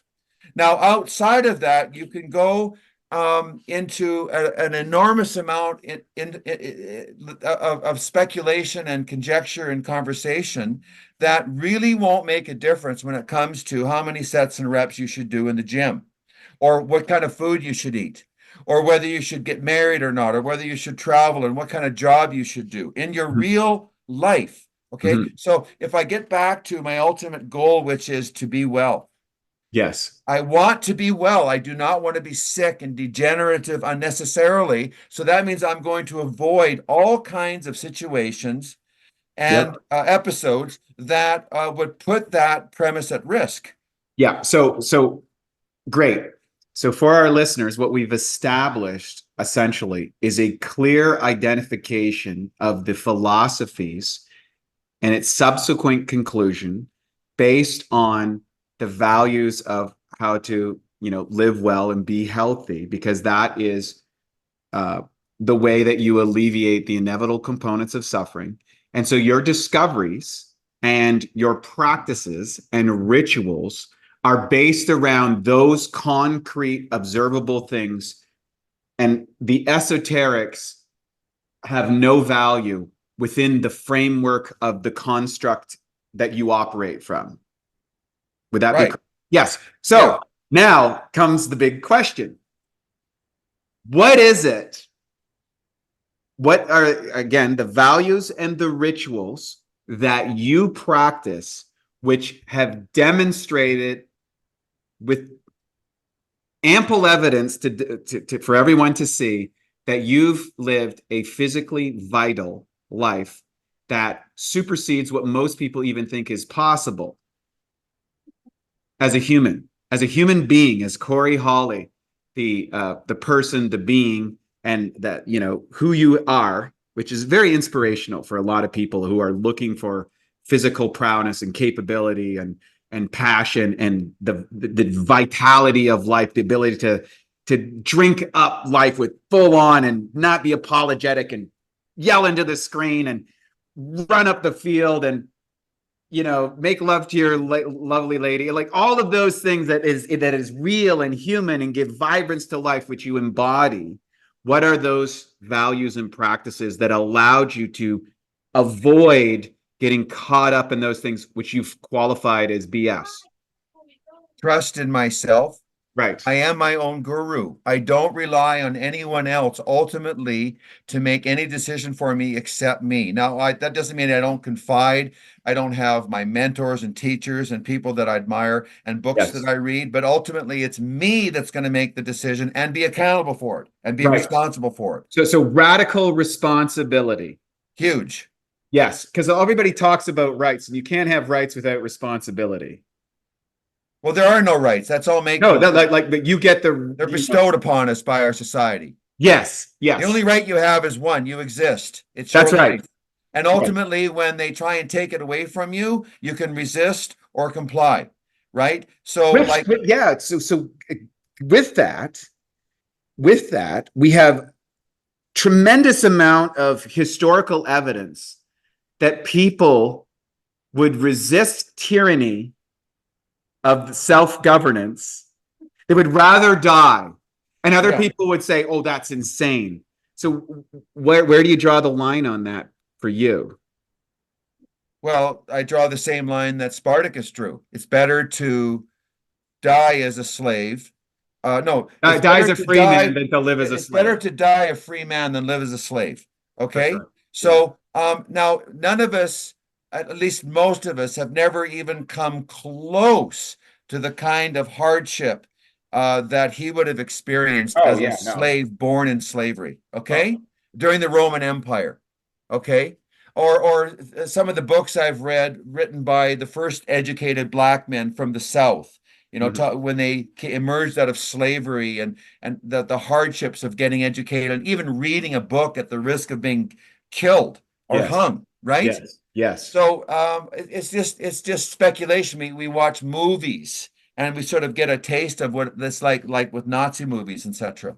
But I suppose that ultimately, if I was pushed into a position where I had to defend myself against tyranny, it would be based on what I was going to lose as a consequence. Like, for example, there was a Superman movie where the president bowed down to Zod to save his country because all he was doing was just acknowledging on some stupid make-believe level that Zod was the king. Okay, fine. You want to have that? I'll give that to you.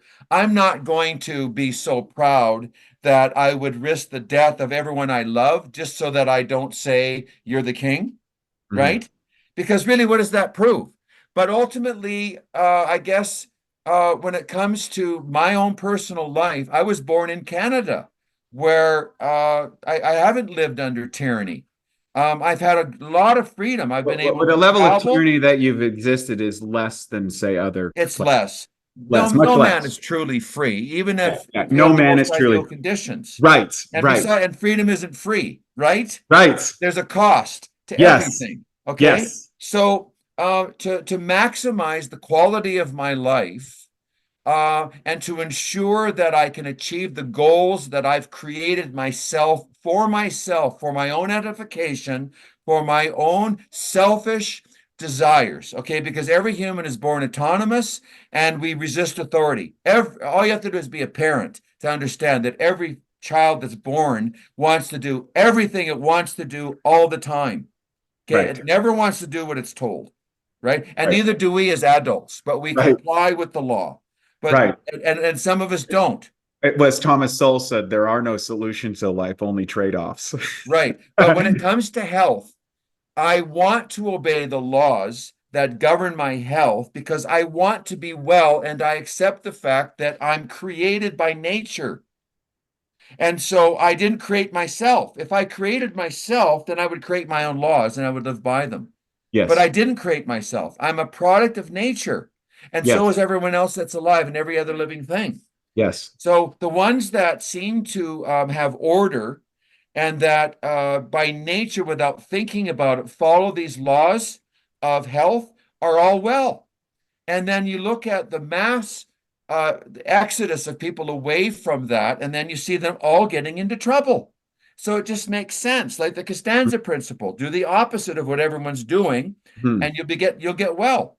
I remember coming to that conclusion early in life too, and saying, okay, I don't know which is the right course of action at this stage in development of my life, but it's pretty obvious to me that what most people are doing isn't working. So if I take an opposite principle directionally, I'm probably headed in a better direction than if I go with the herd.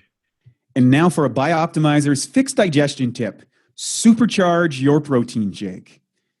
Everyone knows protein shakes are a great way to sneak in extra protein, build more muscle, even replace meals and burn more fat. The problem is the highest quality protein typically absorbs at around 40%.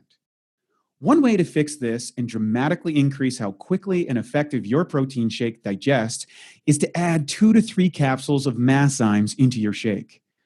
One research study showed that pre-digested protein during a meal increased muscle growth significantly. To take advantage of this, just blend the open capsules into your shake, and within 15 minutes or less, the enzymes will have begun to break down the protein into amino acids. This can make your shakes at least 2 to 3 times more potent. Some people do this and sip on their shake while lifting to provide their muscles with a steady stream of amino acids during their workout. To save 10% on masszymes, use the code SHAKE10, that's SHAKE10, at masszymes.com. That's SHAKE10 at masszymes.com. 1,000 people are fat and obese, and we measure them. Now let's itemize exactly how they live. Okay. Now, if we do the opposite of that and relate it to the achievement of wellness, 100%, I guarantee that you won't have that outcome. You'll be well and lean and functional because everything they are doing is in violation of the law. Not Biological, and the law not the being laws of men, biological. not the laws of men, the laws of Right. health, the laws Right. of existence. Right. Biological truths. Absolutely. Supply your biological demand, the CHI prime directive, right? Supply your biological demands. Bingo. So you have to know what they are. What Yes. are the, like, what about magnesium, selenium, and zinc? Those are essential minerals. People Yes. are all confused about vitamins and minerals, and I just take the basic ones that are essential: A, B, C, D, and E, and minerals, and a few other extras that are notable and defined by science and reinforced by evidence that would be beneficial. but I don't get carried away and looped out. I have my shake every day with my flaxseed oil and ground chia seeds, and I have my HMB and my creatine and my whey and my spirulina. These are all classics. I stick with the Yes. classics. I Yes, me stick with too. the basics, right? Me too. Let's not reinvent the wheel. But right now, it's like the nature of human progress. In order to have a job, the carpenters have to keep building houses, and otherwise they won't have a job. So they have to keep making houses. So they need wood. That means they got to keep chopping down the trees, right? So to what end though? How long can we last doing this? Like, what is the ultimate end? Like, there's nobody that wants an iPhone 15 when there's an iPhone 16 out there, and then they throw the iPhone 15 away and they never use it again. So we're in a disposable, very wasteful society. I think 50% of the food on the planet is wasted and Yep. thrown out. That could feed all of the starving people in the whole world. Okay. So we have an inefficiency of distribution. We have greed. We have fear of death and dying. We have a lack of self-esteem and self-worth. We are trying to prove things to people that are irrelevant. So the only sin in most religions, if you actually strip them away, is ignorance of the truth. And pretending that you know the truth. That Correct. the religion, because all religions claim that they know the truth, that their God, their way of performing their ceremonies and rituals are truth. Like if you talk to a Muslim, and also not just the Muslims or the Christians and the Jews, but the teachers of those religions are absolutely convinced that they know the truth. I would that their truth I is would the say only truth. I say a great number of them. I would say the most noble ones of them see religion as a vehicle for self-examination and eventually needs to be transcended in its ultimate of spirituality. Yes, but the Dalai Lama thinks that he was reincarnated. Sure. Well, there's no evidence to support that. However, you can't enter his head. So, for example, one can have recollection of what they feel as their past lives, and therefore say, yes, I remember this time, this place, this moment as a memory of my past, which is a residual carry through of life, which he identifies either correctly as incorrectly as a past life. You can't proclaim that he's wrong. You can say that he's wrong, but you don't know if he's wrong. You can say there's no such thing as no. I can say there's no past life, and so what you're doing is you're claiming that there is. So you have to prove it to me that there is, and you can't. No, I don't. No, I don't. No. Actually, can't use a person's subjective experience as proof. No, yes, Your Honor. I saw her kill the man. Sure, I saw it in my dream. So what you're talking about? No. I would digress on that. I don't think that's true. My belief is not dependent on me proving anything to you because I'm a self-actualized person in my own pursuit. So what I can say is if I'm subjecting, or the Dalai Lama is subjecting himself to the Cory Holly philosophy, he's in conflict with the principles that you have concluded. That doesn't mean he's absolutely wrong. It means that he's wrong relative to the Cory Holly principle. Well, we haven't brought into account the assessment of the achievement of health. So we're trying to achieve health and wellness. But that's part of the Cory Holly principle. We need so to all of these are cascading from the idea and concept of protoplasmic identification, which trumps everything else. That's the premise. That is the ergon conclusion of everything developed within your philosophy. Anything outside of that is noise. Pretty much, unless you want to explore that. But that's a subjective definition. There's value in that subjective definition because the value is evidenced by the life that you're living. That doesn't mean it's an absolute truth, but it's a relative truth to protoplasmic excellence. Good. Yes, because if you look at my sevenfold life purpose, number 3, right? Number 2 is procreate. This is my purpose and focus. Number 3 is pursue excellence in all things. No matter what it is I take up, I'm going to pursue excellence, and I want it to be an excellent achievement and experience. Number 4 is have fun. Are we Yes. having fun? Okay. I'm having so much. fun is That's the so thing I love involved in about life. that's the one thing that I think you and I share more than anything else is that we just have fun and we passionately pursue things. It's a conversation. If it's going down the street, it's walking on the. Like, I am fired up about things, and I do believe that's because I have the capacity to have that life force or that elan vital or that energy or that chi, like the Chi Institute, and there's a level of intensity that's almost frightening for people who haven't experienced it, which I like. I love it. I can remember us sitting in a little taverna in Athens, Greece, after we competed at the World Championships, and we're having bread and cheese and beer and debating these things late into the night. And I'm like, this is awesome. Like, who gets to do this? Like, this is so great. And we're literally in the city where Athens and Socrates are, pounding on the table and having these robust discussions, which are so fun. And it's one of the great experiences in life that is, it's in my, a highlight reel of memories of experience, because very few people have the ability to express this vitality, to be confident and stating who they are and what they believe in and what they don't believe in, and being okay that someone might differ, but bringing back, but still saying, yeah, I consider that, I have, or I would contest that. But relative to the things of living health and vitality, those things aren't necessarily important relative to this conversation. Well, the third way that you can deal with reality, the first one was to kill yourself. Second one was to commit philosophical suicide. Again, This is Albert Camus and his book, The Myth of Sisyphus. The third way, which I think is the best way, is, and which he also did, he was an athlete, he was a soccer player, and he said, absolutely, athletics is what you get involved with as a pursuit, a major pursuit in life, okay?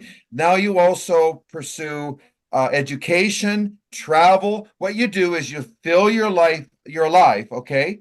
So you're going to fill your life up with a lot of excitement and adventure, and you are going to create it, and you are going to fulfill your destiny that you have determined in advance. Okay. Right. So it's all kind of a distraction from the reality that you're born and then you're going to die and that you're going to suffer. Sure. Yeah. It's okay. So I think you have to really come to terms with that initially, which a lot of people haven't, because when someone dies that you love, most people say, I lost my friend. No, you didn't lose anything. Would you own that person? Was that your property? You didn't lose anything. You don't even have control over your own life, because when it comes time for you to die, you're not going to be able to do anything to stop it. And I'm talking about the ultimate day of destiny, the final 9/11 event. Okay. This is not the Tony Robbins event. This is so the fact is that we don't have control over much.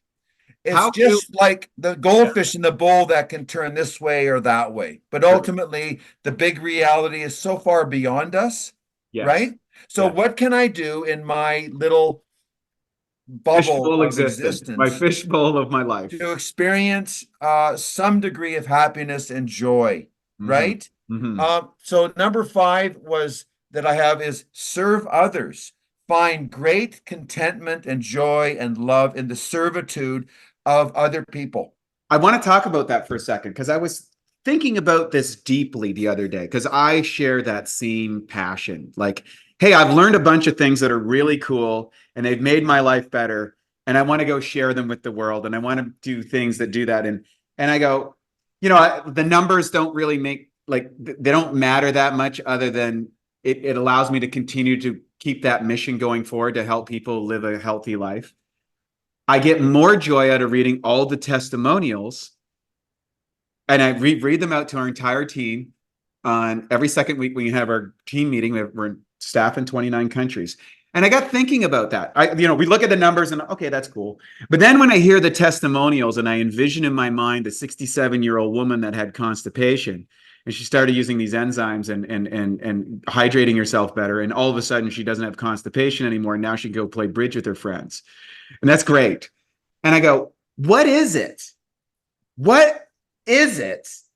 Like, why is this thing endued in some, or most people, that when I do something for someone else, I get a biochemical response that I feel is joyful or happiness in this pursuit of service. And is it the same of what you feel? Like, what is that service piece for you? Like, how does that define your life and vitality, and why is it such an important value for you? Because I'm ultimately clear about the fact that I'm completely self-centered and designed by nature to satisfy my own greed or need or requirements for my own sense of life. Okay, so when I do anything good for anyone else, I'm doing it for me. It makes me feel good. When someone that we know dies, they don't have any pain. They're dead. It's you that's suffering. Okay, so it's all about you. And I've told this to all of my children. Okay, this life is all about you. So get clear about that, what it is that you want in life, what you want to achieve, and stop listening to the wrong advice or seeking approval from the wrong individuals. That doesn't mean that you can't find knowledge outside of yourself. You certainly can, and you need to, and you must. This is what reading and studying is all about, right? This is why I'm in education, because it's something that the other animals, show me an animal that can read a book and then build a machine. Like Right. So with that, like, I want to tie this back because this really creates an interesting concept. And that is, if you're reading Aristotle and the ideas and concepts that he concluded, and you've embraced those, is Aristotle somewhat in you? Yeah. The ideas that he originated or put to paper that I read 2,500 years later become engrafted into my own mind. Now there's a kaleidoscope of activity going on inside my mind. So is the creation of value in the world our futile attempt for immortality? Yes, if you I guess, because Aristotle, essentially what you've said is some aspect of Aristotle lives within your consciousness, and you're putting out things that are being distributed into consciousness past your protoplasmic death. So the question are, you don't actually own any principle. You don't own any idea, or all of them are emerging from the same or yeah, they just seem to be a part of you. But ultimately, but that would indicate a universal consciousness with a false identification of the protoplasmic identification with myself. Yes, but if I'm convinced that there's no life after death and I cease to exist when I die, yes, then I wouldn't be seeking a futile pursuit of anything that relates to immortality, because I already know that I'm not. Then why do we feel joy? So, for example, when a student of yours comes to you suffering, not feeling well, feeling whatever, and they read the Cory Holly Institute manual and say, I want to be a certified sports nutrition advisor because he's figured out how to be healthy, and I'm not healthy and I want what he has. And then they learn it, and then you watch them over 5 years and 10 years and 15 years, and they embody that, and then they take on some other aspects and ideas that go out and do their thing in the world. How do you feel about that? Well, that's good. Good on you, right? Yeah, if you're experiencing something close to what I experienced myself, I mean, ultimately, people take the course for a lot of different reasons, but the reason I wrote it was because I could share what I had learned with more people this way than I could by doing a series of lectures. Yes. Which I still do, by the way. I just did one recently. Okay. So I still like to get up in front of people and talk about whatever it is that I'm talking about. Okay? And by the way, for those who haven't watched Cory Holly's lectures, I highly recommend it. They're very much like this conversation. They're full of interesting concepts, ideals, and foundational principles. But it's a lot more than just lift weights, eat food. Although you've got that down really well. There's a whole lot of other things that go into it. Yeah, well, as I mentioned, the knowledge that one can uh, obtain from outside sources that relate to doing everything right, like the training, the exercise, the motion, the nutrition, the sleep, the ideal environment to live in, right? The ideal workspace, whatever. You can still fail to apply that information. That still fail to apply Correct. that knowledge. Okay, Correct. so you've got to get tight with yourself. You've got to come to terms. And this is for me. You asked me for me. I came to terms with the fact that I don't know the answers to those big four questions, and no one else does. So I'm not going to look for anyone else in the world, on the planet, or in the history of the whole world to answer those questions. You've concluded that that's a futile waste of your most But precious that doesn't mean that time. someone hasn't discovered a better way to lift a weight Yes. or climb a Yes. mountain. Right. So in the real world, in terms of utility, and Mhm. when it comes to my existence, I can still apply that knowledge, still not knowing the answers to the big questions, and also still being interested. That doesn't Yes. mean I haven't lost my interest or that I'm still not curious, right? Correct. Correct. When we went to the Algarve in southern Portugal, there's these monolithic cliffs that rise out of the Atlantic Ocean there Yeah. that are just absolutely amazing. And we're sitting on this beach and I'm looking at them and they're just carved out of millions of years of evolutionary time.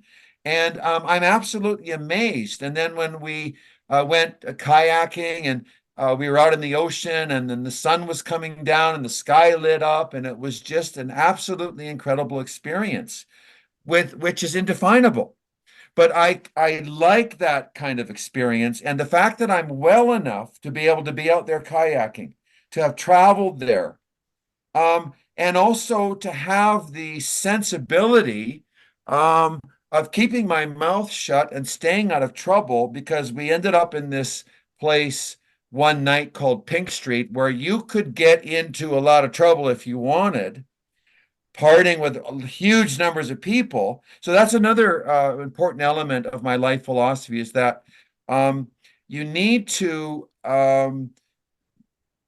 understand what the possibilities are when it comes to protecting yourself from unnecessary torrents of Hmm. violence. So, Hmm. for example, do no harm as a prime directive of my motivation of life is Yep. also countered by and balanced by stay out of harm's way. Correct. Stay Yes. out of harm's way. So Yes. those Yes. are that I live by that concept. So I don't want to hurt anybody and I will avoid trouble whenever possible because like Bruce Lee teaches this too and he did not approve of UFC fighting. He would say that would be the dumbest, stupidest thing that a man can do is put himself in a ring when it's not necessary. In other words, they haven't kidnapped his daughter and they're going to kill her unless he fights in the ring. Okay? He's going in there willfully, he doesn't need to, and he's going to do harm to someone else or they're going to do harm to him. And what for what? For honor? To prove that you're a better fighter? You can still have fantastic shape and train like a Spartan without ever hurting another human being. And I think that this is ultimately the essence of our trouble on the planet. We are somehow unable to stop hurting ourselves and each other. So here's a question. So I believe I ascribe to relative principles of awareness. And if I'm a Mike Tyson, if I'm a person caught up in a world of violence, as many of these fighters are from around the world in very difficult situations, you hear this story over and over and over and over again amongst champions, is it seems that for whatever reason, this person is caught in this cycle of violence and learns to defend himself through martial arts and then begins to develop the principles of martial arts, self-discipline, determination, the pursuit of excellence, very much in alignment for you. Maybe they haven't embraced that, okay, taking excessive damage is not a good idea. Like taking unnecessary damage, but you don't need to pursue those things. But are they, in some cases, they need to, like, many of the wisest people I know are people who have transcended the levels of fighting. They went through all the fighting and then realized that they didn't have to. That was their pursuit to knowledge or Yep. wisdom. Mike Tyson's a great example. When you hear him talk, he's a very interesting philosophical guy. And I mean, the guy was the baddest man on the planet at one point, and lived a life of total hooliganry, and amazingly survived it somehow, as did many fighters are very similar. And just keep in mind that there is no baddest man on the planet. There is no best anything. Correct. Because somewhere that's unknown to all of us, there's another there's- person that could just step on us like a bug, right? Sure, that's a subjective. The idea of being the fastest, the best, all of that is ridiculous. It's just absolutely ridiculous. Yes, these are terminologies for sport. Who cares? Yeah. Who cares? What I'm saying, what I'm trying to get to is, though, there are universal principles for self-expression. And some people, that's, hey, go get in the ring, willingness with someone else, and beat each other to a pulp and make money from it, and entertain all the people that have these secret fantasies of actually doing that, but don't want to act on it, so they can kind of get that expression in a somewhat controlled environment to say, okay, I've got my I've integrated my dark side, the Jungian dark side, that I know that I have this biological determinants for violence and aggression and these things. And I'd rather just kind of go and pay $80 and watch these guys beat each other to a pulp and get the sensation of that without the damage. So I've mitigated my dark side aspects of my consciousness. However, you don't necessarily need to do, I think a lot of people in the Enlightenment perspective, where they fail to come to honesty, self-honesty, is that innate within all of us is a sense, there's an animal nature of violence and territorialism and willing to die and willing to kill. Well, that's not necessarily innate. I think that it's a function of can you live without killing? Can you live without killing other things? No, anything that's alive has to exploit it. So it is innately within. So going back to the protoplasmic reality, but not humans. In order I don't for have me to to kill live, humans. But in order for me to live, there is some aspect of my need to kill in order to survive. Yes, but not your own kind. And if we had no killing, if we had no murder, no rape, no war on this planet, it would not be in the state that it's in. There'd be no bombs, and there'd be no UFC fighting. It wouldn't exist. There'd be no fights in hockey. All of the sports would be like track and field. There'd be no violence in humans anywhere, because it's the base part of a possibility. Yes, Sure. I have the capacity to be violent, but only under the conditions that lend themselves towards that. If we create conditions like Aristotle and Plato were born into, wealth, okay, they had no need to physically be violent and defend themselves, because they were protected. They had tutors and educators and extreme wealth. Okay, so ultimately we all have. But Alexander the Great had those things too, but needed to be violent. But we the whole planet could be flourishing because humans have an inconceivable amount of potential wealth. There'd be no such thing as poverty. Sure. They're like the education capacity of a human if it's done right. But I don't know the reason for its origin, but there seems to be a connection between moving away from a hunting-gathering species, which is operating like all the other animals on the planet. So what you're saying is humanity is a supreme being relative to the other sentient beings on the planet, therefore has the right to kill that which is not as consciousness as itself. Just like you have to let bad ideas die inside of yourself for the pursuit of a better idea. Well, objectively, in my world, because I don't believe in God, we just exist. That's it, period. Mm-hmm. There's no right and wrong. There's no good and bad. And might is right as long as that system allows itself to promulgate through the environment. In other words, morality we make up, ethics we make up, because if you're in if ethics is something we make up, then what's wrong with two guys beating themselves to a pulp? According to me, it's wrong. Right. Because I made it up.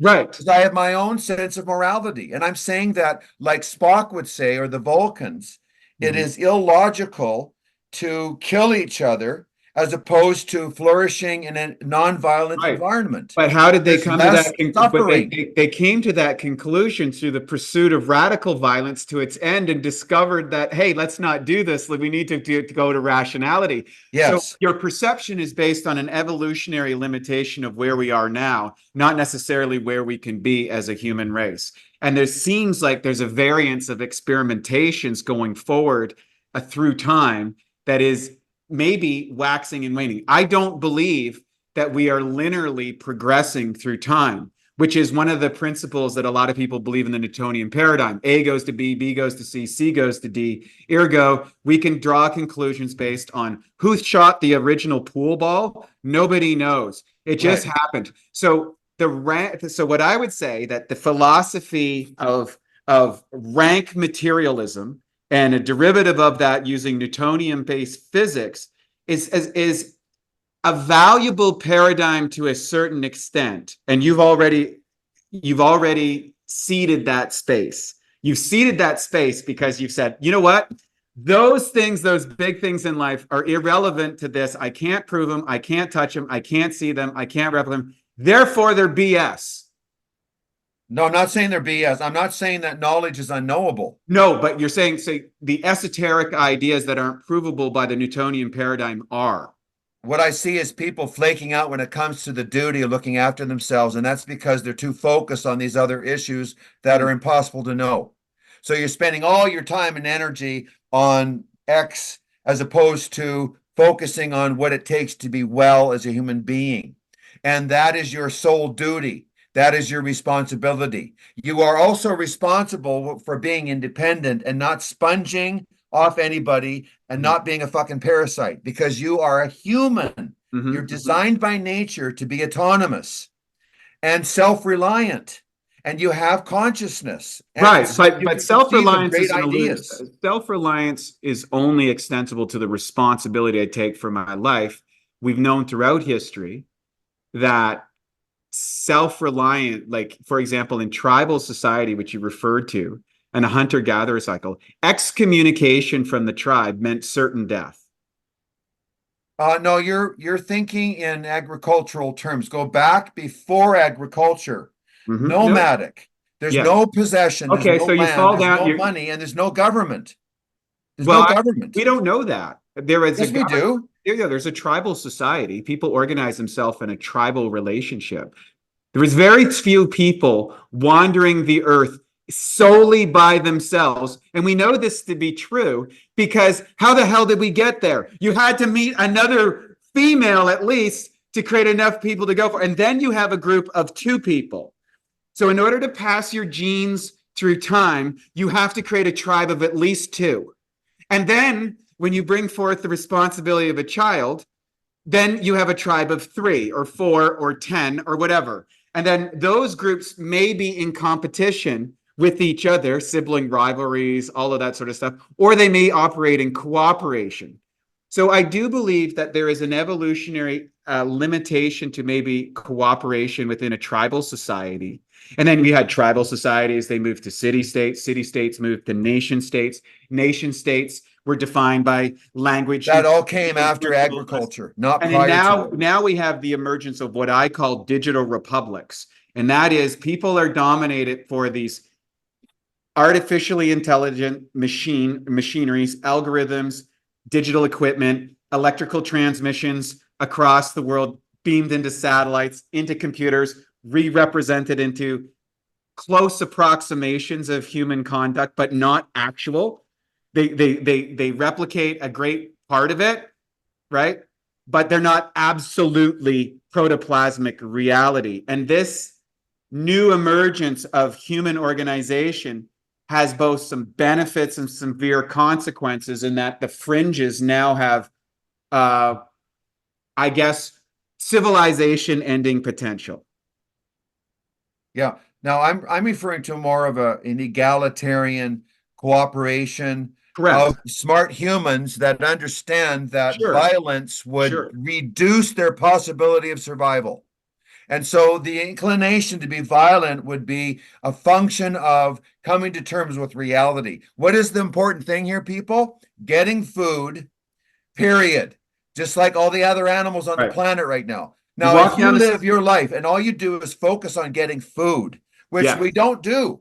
We get money, we go to the store, but we're talking about hunting as a lifestyle, as like the new Predator movie, Prey, gives us, I think, a clear view of what life would be like prior to agriculture, that they show how lean and fit and functional and the sensory organs are maximally developed in the human.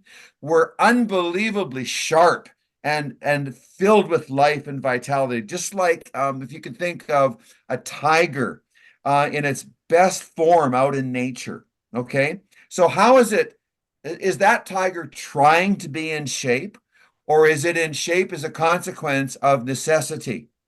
So the necessity has to be pressing in on us to make us well and functional, even though we don't understand it. You see? So now we understand it, but we're still not applying the virtue of living a good life because we are too caught up in a lot of things which I think are not essential to even consider or discuss.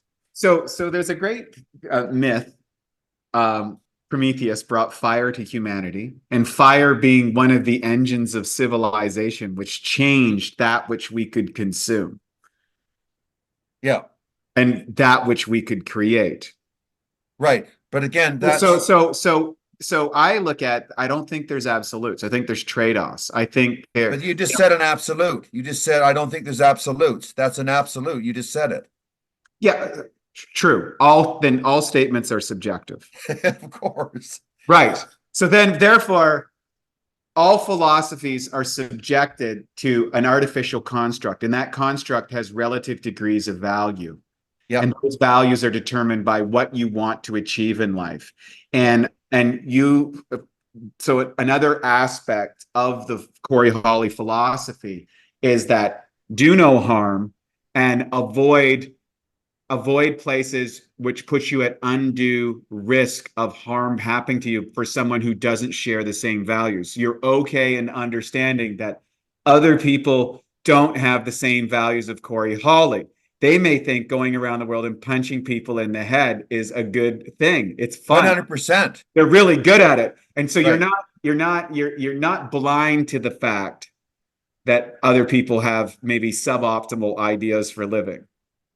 100%, man. But I also examine their pursuit and ask myself whether or not it interests me. Yes. Is there anything about what they're doing that might help me to make a change in my own life? Yes or no? And so then I look at their outcome. Right. Are they banged? I mean, what state are they in? And also, never mind the rhetoric. Most people are terribly unhappy, not fulfilled, and very, very lonely. Okay. Yes. And so, like all of these experts online, when you listen to them, they're all, impressing upon us that they have a certain happiness or fulfillment. And I would say that all of them are looking for truth. And as a result of not being able to find it, it's an unquenchable pursuit. But what I can find is the satisfaction that Conan and Subutai, when they're cooking their meat over the fire and looking up in the sky and talking about Crom and the concept of gods, in a way, in a manner that allows each one of them to be expressive without filtration or containment. In other words, you and I have to be able. The scene is like, what gods do you pray for? Yes. What gods do you pray for? And he goes, I pray to Crom, and he lives in the earth. And when I die, he will ask me, what is the riddle of steel, and cast me, and if I don't know it, he'll cast me out of Valhalla. So that's right. Crom believes in it. So Conan believes in the afterlife.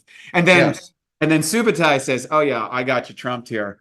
I pray to the four winds, and your God lives beneath them. Yeah, and he talks about the everlasting sky. And he's the everlasting sky. Your God lives beneath them. Yeah. And then they kind of look at each other. What's beautiful about that, these are two barbarians They're absolute killers that have been thrust into a life of violence and found friendship, and yet hold completely different concepts of divinity, right? Yes, Which you can't describe, the but still, inexpressible. But they're bonded together. yeah, they're bond. But the only reason that they're able to do that is because they have first met the requisite of food. Yeah, They well, that's don't how they met. they don't. But I would say it's even more than that, because when they met, Subutai has changed, and he says, you know, who are you? And he goes, I'm Subutai, thief and archer, great order of Kurlet. What are you doing here? Dinner for Wolf. And, he says, give me food for when the wolves come. Let me die not in hunger. Let me die in combat. Because he felt food. that dying in combat, it wasn't food. It wasn't food for food's sake. There was a higher principle that aligned them, that dying in combat was better than starving to death in chains. Yes, but you can't go into combat without eating food. Well, you can, but you'll be weakened. This is what I'm saying, that we're an animal, nothing more or less. Yes. We're no different than the snakes and the wolves. Absolutely zero. Okay. And so how is Aristotle in your mind? Oh, because he wrote information and I was able to read what he wrote How down. is he in your mind? How's he in my mind? It's just where is consciousness in Cory Holly? Well, as I said, it's an illusion produced by my body that gives me a framework of identity that is associated with my perception of it. So we're essentially a composite of illusions wrapped up body around is each an other. illusion. My physical body and my cells are real. Right. And they can produce, like, for example, you and I can right now share a story about being in Athens. Yes. Now, that is not real. No. Like that, the concept that we're talking about is not real. It's Even a residual the memory construct. of it, the memory of it is not real either. Then what is real that? was being there in the now. All that's real is right now. Yes. Right? Yes. Right now is what's real, and then that's gone. Okay. Yes. And So but right now, like, even our brains, which operate at what it's actually a slow it's actually what we determine is real is actually past because of the speed of electrical transmission from our senses. We're essentially watching everything through a playback tape. Right. And there is absolute reality is not perceivable by our senses because we're delayed by the time of the sensory awareness. Well, yes. I mean, the fact that I'm looking at you, it's light dependent, and light takes time to move. So what is the ghost in the machine that has so much vibrancy within yourself? So given that electromagnetic concept, right? The protoplasmic electromagnetic concept. And I know we're way out there, listeners, and this is why I love this, because most people can't go to here. You're suggesting that the composite of Cory Holly, the vitality you experience, the passion that you enjoy, the way that you live, and why that's so valuable to you is directly related to the electromagnetic illusion, essentially, that you are able to generate, which allows you to experience more or a deeper appreciation or whatever you want to call it of life. Yeah, I have a sense of thought and knowing, and the thought life that I experience, I don't share that with anyone else. Nobody can read my mind. In other words, I've got a world of privacy in my own head going on that no one has access to. And that's what proves to me that I'm an individual. Okay. And proves to me that my individuality matters. Right. So I'm alive on the planet and I need to stay alive. And so what do I have to do? Not just to stay alive, but also to thrive, because that's only a means to an end. Ultimately, what I want to achieve are things beyond that. Right? Yes. And it's because I have the capacity to. Yes. But I have to give a name to that. Yes. And what is that? The name is whatever it is, like track and field, throwing the hammer. And so everything that goes into that. And I love putting the web of activity together for that, and conceiving of it and programming it, and then the fulfillment of its achievement is constantly renewing my sense of myself, and that my own reward is the self-esteem that I gain by that achievement. So I feel really good about myself as I move towards my goal because I'm doing it, not anyone else. Me. I'm the one that's getting up and initiating the movement towards that. And that doesn't mean I invented everything or know Right. every concept, So, but it's me that has to do it. okay. So I have a question. This is great stuff. If you cut off your arm, are you? 100%. Okay. Are you aware of your thoughts? What, right now? How do you At mean? any time? Yeah, of course Okay. I'm aware of my And thoughts. you're aware of your emotions? I experience emotions, but I don't think they exist. There's a new paradigm of emotions now. They're constructed as they're experienced and they're not stored. So the capacity to experience emotion is real, but I don't think they're real. I think an emotion is not something that you can find or look at or put on a screen. You can only experience it, just like consciousness and your own identity or love. You can only experience it, but you can't show it to anybody. You can't prove that it exists. Okay. This is the dilemma of being a human. Okay? Correct. So you have to get over that. Right. So my point is, if you're not, in order to observe something, you can't be it, can you? In order to, well, that gets back to what I was saying. You can't compete against yourself. Right. How do you outsmart yourself? Correct. So what I'm saying is, if we cut your arm off, you're still you. Because consciousness to me emanates from the neurons. We can look at your thoughts, but that's not essentially you. That's a product of the I of Cory. Or if I have a thought, it's a product of me. This is a product of the consciousness that I have. But why is it that practicing health, these principles, seems to invigorate that sense of I-ness or aliveness? Because the illusion that consciousness or soul is something other than me is just what it is. There's only me as an existent, a physical being. And I am under the impression that my consciousness is something different other than that. And I've been led to believe by the world that I have a soul or a spirit, which is impossible to validate the existence of, and that it somehow goes somewhere. So that's dualism. And so somehow I exist, and then the real me, the conscious part of me that I was talking to you right now, somehow is ejected or goes somewhere, and there's nothing to go anywhere. That's what I'm saying. There is nothing. Consciousness is not a thing. It's an experience. And so then so out of nothing arose nothing, and somehow within the nothing came you. Yes, and in physics, I just watched a discussion on the 7 platforms of nothingness. There's 7 different types of nothingness. Okay, and it's very complicated. That's I love it. That sounds like a great thought. Oh yes, absolutely. Because Lawrence Krauss, the physicist, has a book called "A Universe from Nothing," and so he explains how the Big Bang was preceded by so-called nothing, which is something. So nothing is more than just what we think it is, and there's 7 layers of it. That was kind of touched on between Hinyanist and Mahayanist Buddhism. Okay. Yeah, so Hinyanist Buddhism believed in void, but void was devoid of everything that may emerge or be in it or out of it.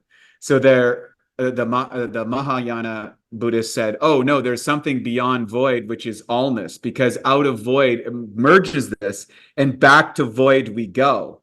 Yeah. And so this is a really high level aspect of kind of Zen philosophy and the cultivation of cones and neurological programming. And they develop cones to overcome limitations of neurological development and the limitations within the construct of thought, because you have neural networks. And if you get hooked up to a neural feedback machine and you start training different stuff, all of a sudden, the way that you perceive and develop the world or the capabilities that you have can be changed And I've done that. I've experienced that. I know that that's real. I've experienced it. I can see the brain stem. Okay, there's what my brain looked like before. Here's what it is now. Zen cones have the same process. Physiological activity has the same process. You know, the development of neurological, what fires together, wires together. And then, you know, the process of lifting weights develops neural networks to a better strength, and you recruit more muscle fibers, and you develop more blood flow, and then you have more waste things, and you build more materials, which is the process of living as a human.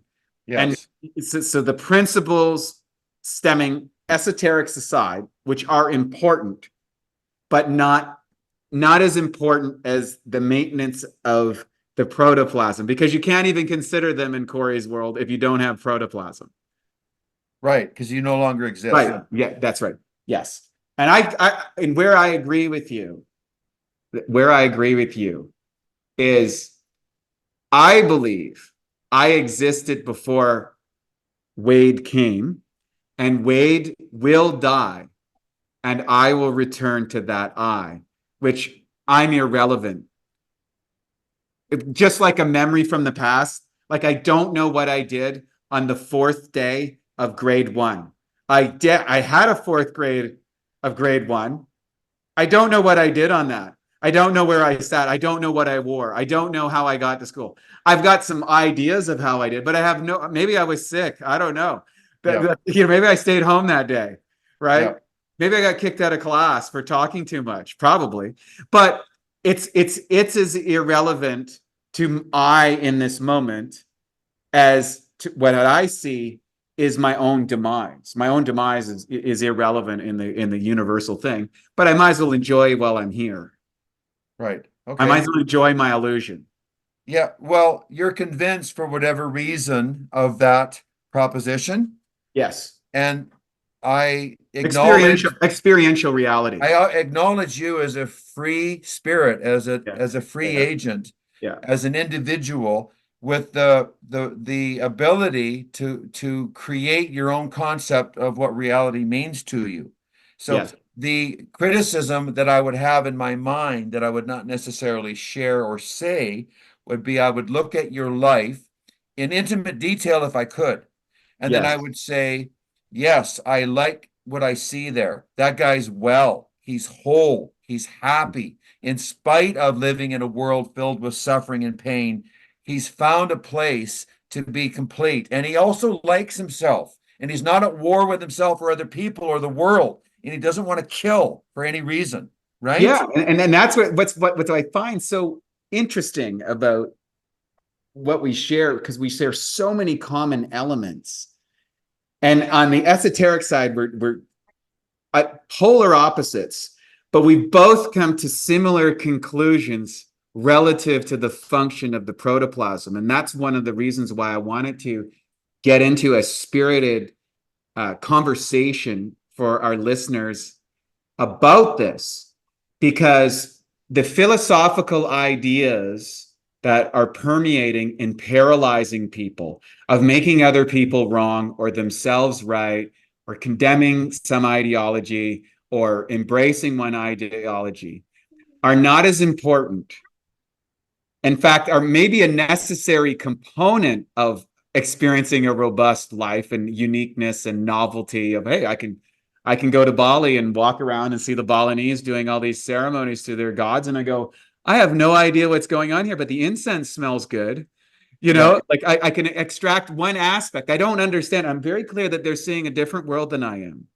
But I also see that we get along fine, and I'm exchanging with them. Well, the experience of experiencing that difference is what makes it so cool, right? Just in itself. And I've been in places where I didn't speak the language and couldn't communicate with people through normal language things, but by gestures of universal principles, I can remember standing around these tables at the Mr. Universe in Mumbai.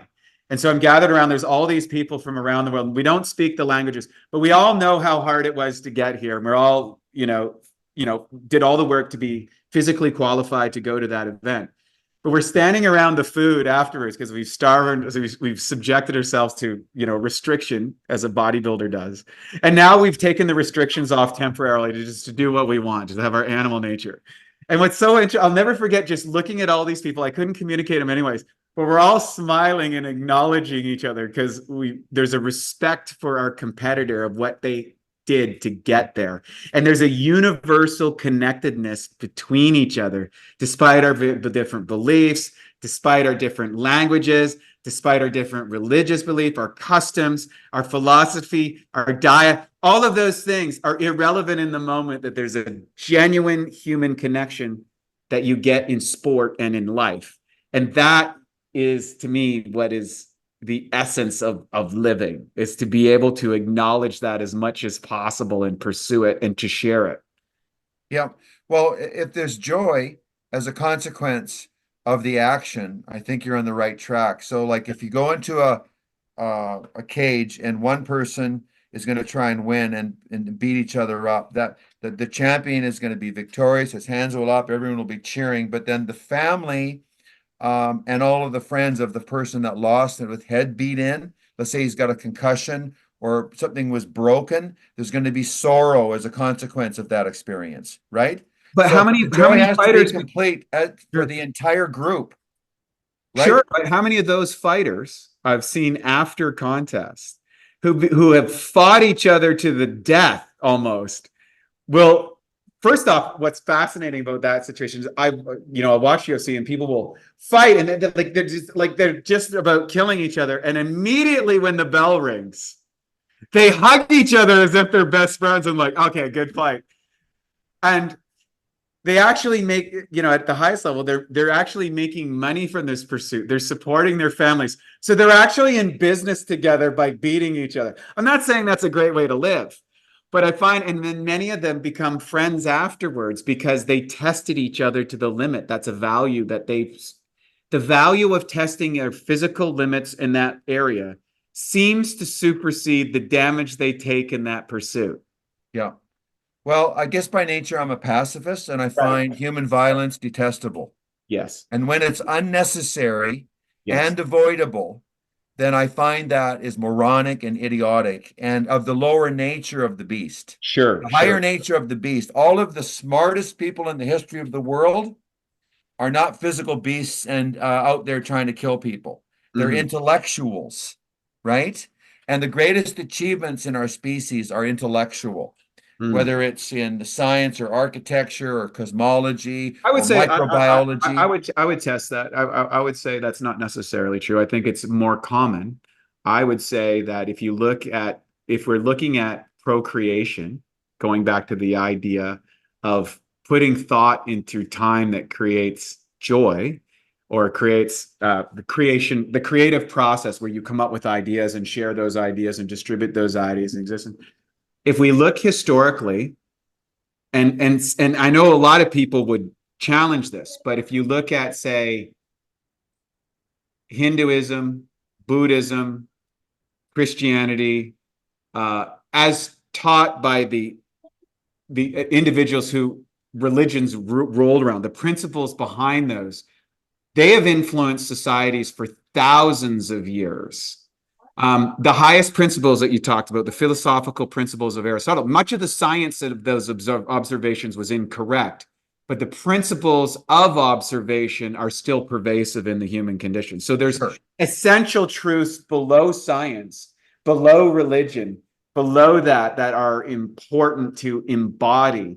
And if that is connected to nonviolence, the likelihood of distributed value is probably more than the likelihood of distributing something that leads to violence, is what I'd say. So you're talking about the derivative of violence usually leads to more violence and has a limitation where the idea of more pacifistic or nonviolent methodologies seems to have a much more positive impact to the individual to live well.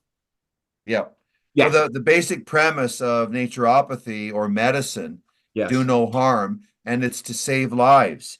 It's to minimize violence, minimize pain and suffering.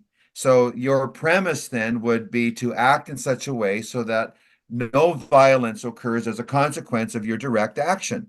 So Right. you So in punch that, someone in the head just yes, because you want to yes, prove that you're stronger would be yes. deemed as being irrelevant to the function of your existence. But they didn't take the Hippocratic Oath, the doctor did. However, so that leads us to another question. Recent events, do you feel that a lot of the people that we entrust with higher knowledge violated the Hippocratic Oath? Do for 100%. Yes, 100%, because yeah, they're human. yes. So again, I don't put my trust in any person. I don't Mhm. have any leaders. I don't vote because I'm not running for the position. Yes, Literally, I do not want any leadership to rule over me. I'm autonomous. I'm a free agent. I'm a free thinking, self reliant human. I are you want a to do libertarian? everything my own way, and I don't want anyone to tell me how to live, So are period. you, Okay. so So are what you a I do is libertarian? I compensate Yeah. when I have to, so that the life can be civil. Okay. Yes. And so I walk across the crosswalk when it says to walk. Okay. And I stop at a red light when I'm driving my car. Okay. So I cooperate with the group so that minimizes pain and suffering. Yep. Otherwise, it would be total chaos, which it Right. already is for a lot of people in the way Right. that they live when it comes to their own personal health. They're living Yes. in a state of total chaos. Okay. When you measure their state objectively, right? Yes. And that's what I like to, if I'm well, I have to know that I'm well. How do I know that I'm well? That's based on measuring my performance, the elasticity of my bones and skin and muscles, flexibility, my VO2, my strength. I think those two right there sum it up in totality. Strength and VO2 max. And of course, there's other factors like balance and gait and blood pressure. So, and your blood chemistry and your blood work, your likelihood of dying prematurely versus not can be measured and quantified based on testing some of these things, right? Sure. Yeah. Okay. Yeah. So then you come up with some conclusions about the fact that you're doing it right. And then ultimately that's all that matters because everything else is just sitting back and watching a podcast. It becomes, yeah, what you're I'm suggesting. not interested in fashion. I'm not interested in driving the fastest or the best looking car.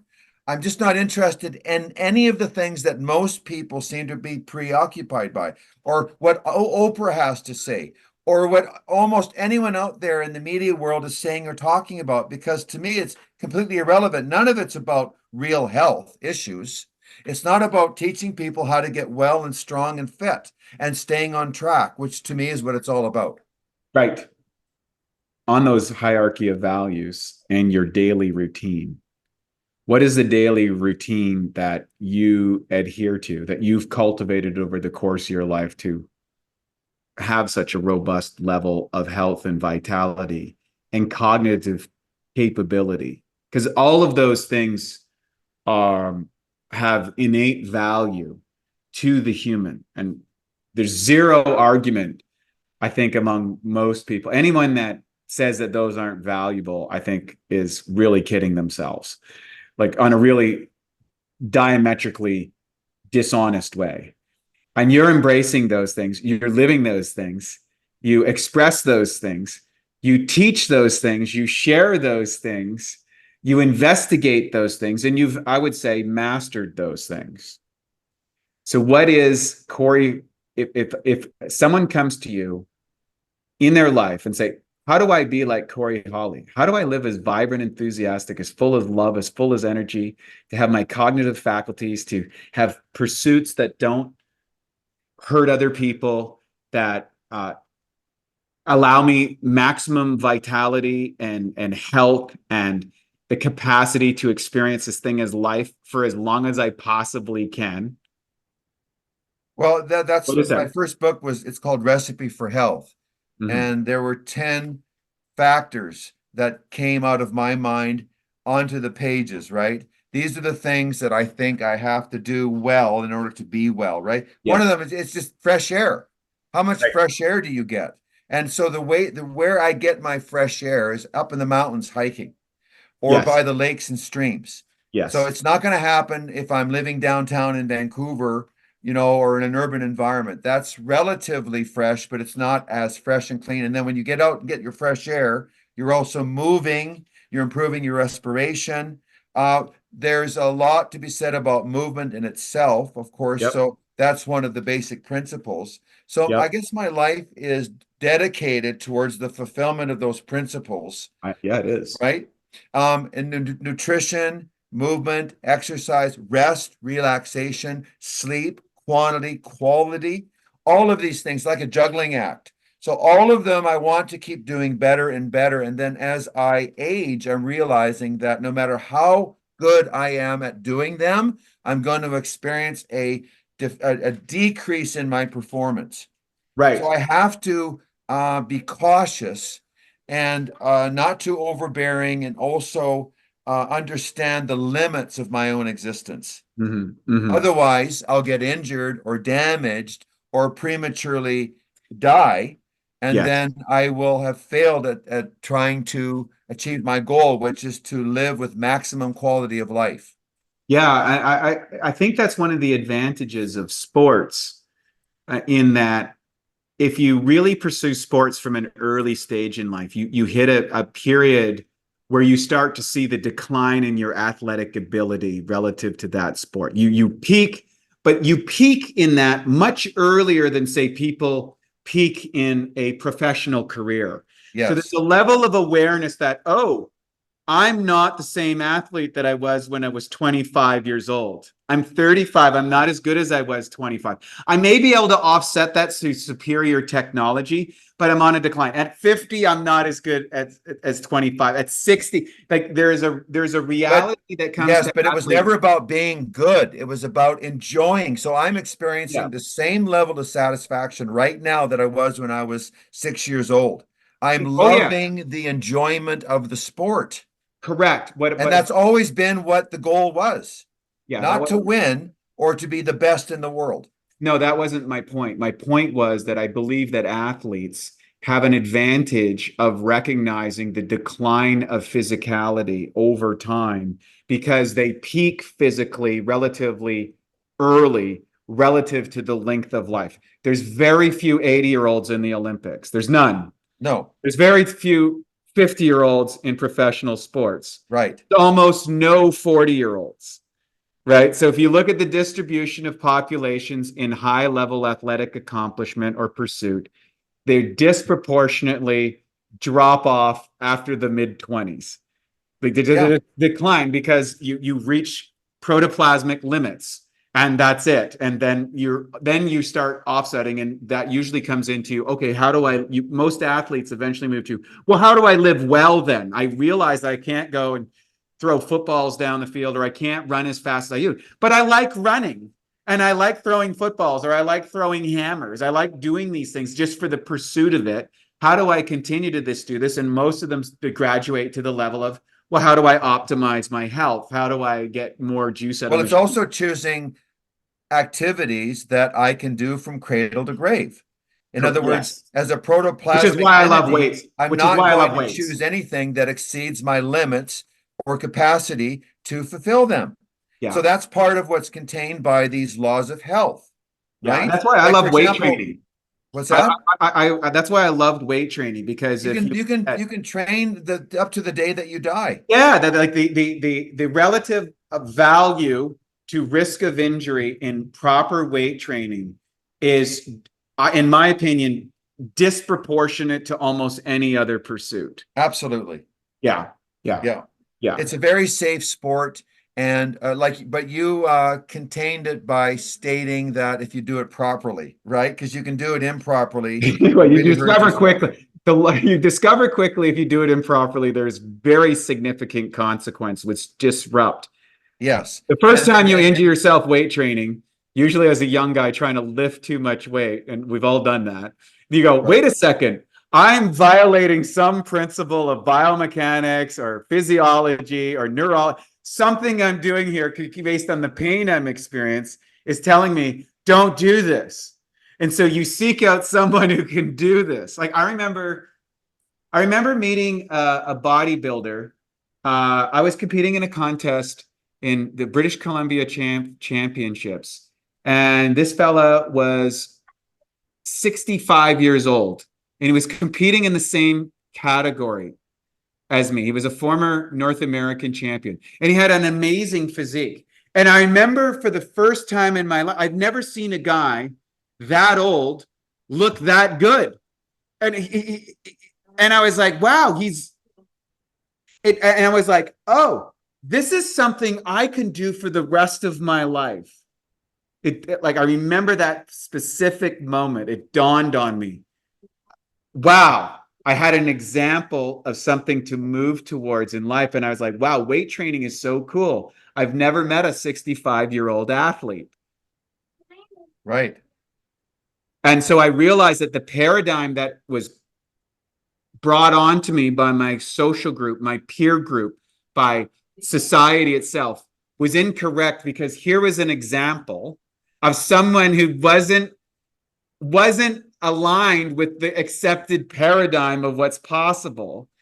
You're one of those people that's not aligned with the general perception of what's acceptable through the aging process. And so I've got a couple other questions I want to ask you specifically, because you're in a unique position relative to physical excellence and the pursuit of happiness and joy and self-expression in life. What are the key principles that you do daily that are absolutely essential? And you talked about air and weight training, cardiovascular health. What do you do for cardiovascular health? A combination, because when you examine respiration and cardiovascular, cardio means, the utilization of oxygen and the consumption of it. So, we know that intensity plays a big role in training progress and value. So I swim twice a week. Okay. Mm-hmm. In the gym, I do the spinning. Yep. So I do that with segments of intensity. So I go super hard for 30 seconds and then I rest for 45 seconds and go hard again. So I spin. I also skip. I skip 4 times a week. That's a part of my warm up when I work out in the gym. I skip. And then I do stair running. Okay, there is a set of stairs close to where I live, and I do that more so in the spring. Mm-hmm. And I do a lot of lake swimming also in the summer. Mm-hmm. So my cardio is as important to me as my weight training or strength training. Yeah. Okay, and then you can sort of reduce that. So throwing the hammer is about core strength and skill. And so then my weight training is directed towards transferring value toward that end, more so than it used to be as a mere muscle building bodybuilder. Yeah, because you're talking about essentially a synchronization of a tremendous amount of neurological activity to throw a hammer properly. This is a very complex movement.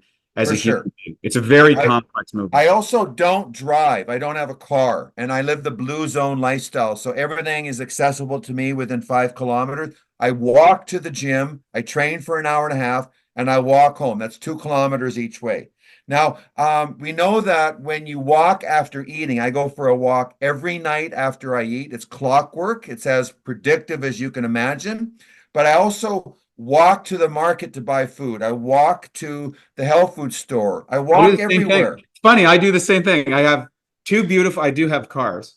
I have 2 beautiful cars that I take for long trips. Yeah. And I live in a place where I can walk to the beach, walk to the gym, walk to the store. Yes. And I love walking. I find I like looking at the car. I go into the garage every now and look at it. I take the car to church on Sunday. So I do the spiritual pursuit. That's valuable for me. That's essentially what I drive 7 miles one direction and 7 miles back once a week. Yes. Which is so that's included in the cardio, the matrix of my cardio. Yeah, me too. It's multi-dimensional. It's cross training. Kind of like low intensity. And how many times do you do the high intensity cardio on the bike or running? 4 times a week.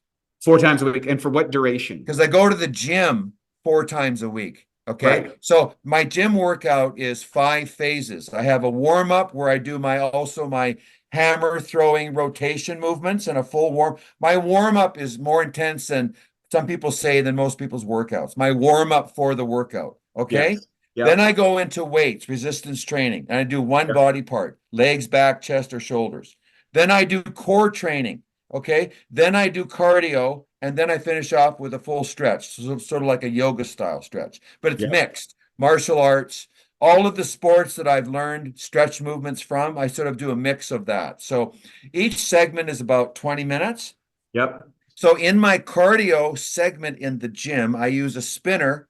I warm up, and then I have the HIIT technique, the high intensity interval training. Yep. So I do 5 intervals of 30 seconds. Got it. And then I rest for 45 seconds between each one, and that takes me about 10 minutes. Okay. Yep.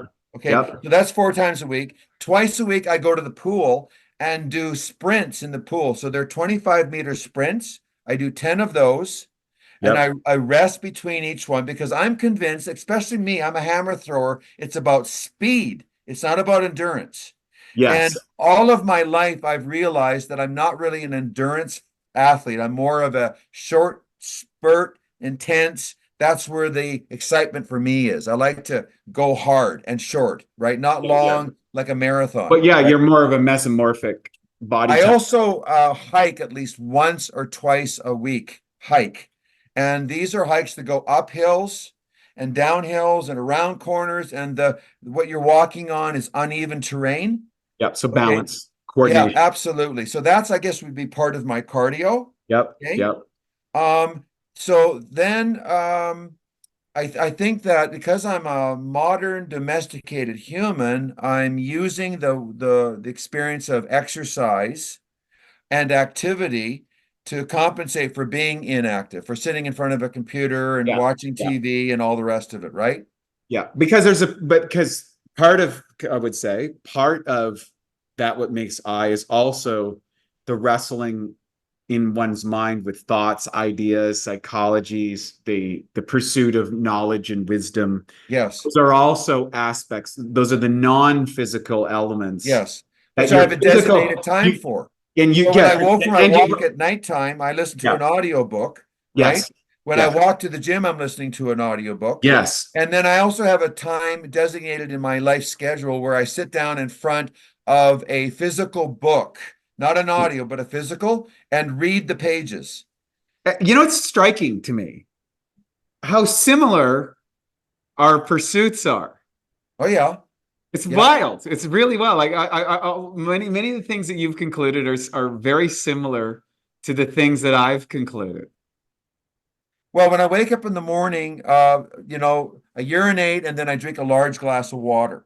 Then I make freshly squeezed juice. I make freshly squeezed juice every morning. Okay, today was a citrus mix of lemon, lime, orange, and grapefruit. Tomorrow it will be beet and ginger and carrot and apple, and I alternate. Now, in that juice, I dump lots of vitamin C powder, like 5 grams, 10 grams of ascorbate. I take amino acids. I take other supplements with that. Then I make coffee, which is fresh ground and black. Okay, I drink that when I'm on my computer for about 2 hours.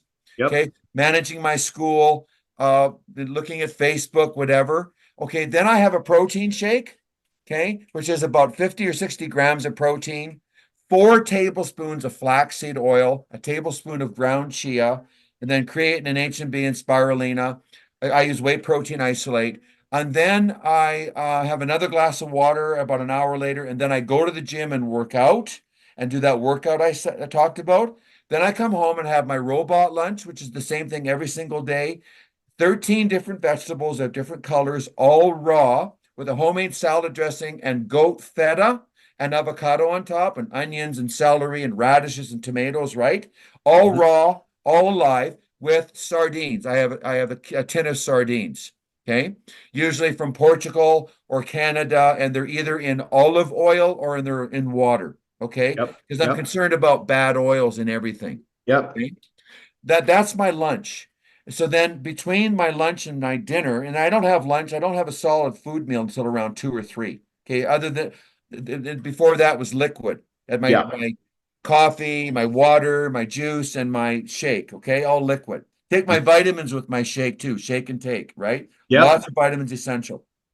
For dinner, I have gigantic salad that would feed normally 4 people. Okay, huge giant salad. You and I are in the same. We're cut from the same cloth. Kale, I love the onions, rainbow salad. Yeah. avocado. Okay, giant salad with protein. Yeah. And sometimes I'll have brown rice, or sometimes I'll have yams. But I don't eat bread. Bread's not in my diet. I don't eat grains per se, because I don't eat a lot of the foods that people eat that are made of grains.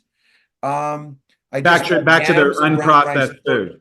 No Back to the processed foods whatsoever. The Yeah. food that I eat has to come out of the ground, either from the garden or on a tree, like a fruit, or an animal that I had to catch or get at the store, right? And so my animal foods are like bison, grass-fed lamb from New Zealand. I eat a lot of fish, wild salmon, sardines, and then chicken. We buy, non-medicated chickens. We try and get grass-fed beef. So I have about maybe a couple 100 grams of protein per day that I've calculated. My nighttime snack that I You're a usually big. Can you give people your like size and weight, because you're a pretty big dude too? right now I'm 212. Yeah. Yeah, and I'm about 6 feet. Yeah. Okay. So and I have 4 tools that I use every day to weight. I have a sphygmomanometer, which is basically a blood pressure monitor. I Yep. measure that 2 or 3 times a day. I Yep. have a Tanita scale, which is the Iron Man, which Yep. has 9 biomarkers. Yep. So it has body comp. It has a new physique rating now that gives you a physique rating from 1 to 9. And that's based on the algorithm that it picks up for measuring your bone density and your visceral fat and Yep. your muscle weight and hydration. Yeah. So Similar I'm to on what that DEXA twice a scan day. does. Yeah. I Similar get what that, it does. yeah, twice a day. And then I have a dynamometer, which measures my grip strength. And so when I check my body fat and get those biomarkers, I also do that test. And then there's a scale of low, medium, and high. So I use those things on a daily basis to test my performance, as well as when I'm in the gym or running, swimming, hiking, I'm always testing my performance because I get a sense of my capacity to perform. Oh, I'm feeling really good today, or I'm feeling strong, or I'm feeling weak, or I'm feeling exhausted, right? Of course. I have a schedule that's pretty much like clockwork. I go to bed at 12 o'clock at night and I get up about 7:15 or 7:30. And I usually sleep right through the night. I have really, really good sleeps. I sleep really well. And then I have a nap during the day after my lunch. I usually sleep from 20 minutes to 45 minutes. Okay. And I'm finding that as I get older, that downtime is really, really important. Mm-hmm. And yet the drive to continue training and doing what I love, because I love the training, I love my diet, I love it all. It's great. Yeah. It's just like a human experiment, and I'm the subject in it, right? Okay. So and that ultimately is just something that I do every day. There might be some interruption, I might go on a business trip or something, Sure. but essentially that's what I do. I do the same thing every day, and I think that monotony in life is something that you have to learn how to overcome. And again, getting back to the myth of Sisyphus pushing up that rock, actually, Sisyphus found joy in pushing the rock up the hill. Yes. And that was a metaphor for humans that go to the mines and work meaninglessly and they without end, and they toil and they labor and they can't figure it out. And he says, you got to be able to figure out how to make this necessity of life called living joyful. One last aspect I want to get into. Thank you for sharing that. I think that was a really and for our listeners, if you follow and incorporate that philosophy that you've just laid out on a daily routine, I guarantee you're going to live a vibrant life, a more vibrant life than maybe you have ever. You've been a natural athlete for a long, long time, and as an athlete, you avoided, steroids, growth hormones, all the other adjuncts that have been used in sports performance, and etc. Now, many of those things are emerging. We have,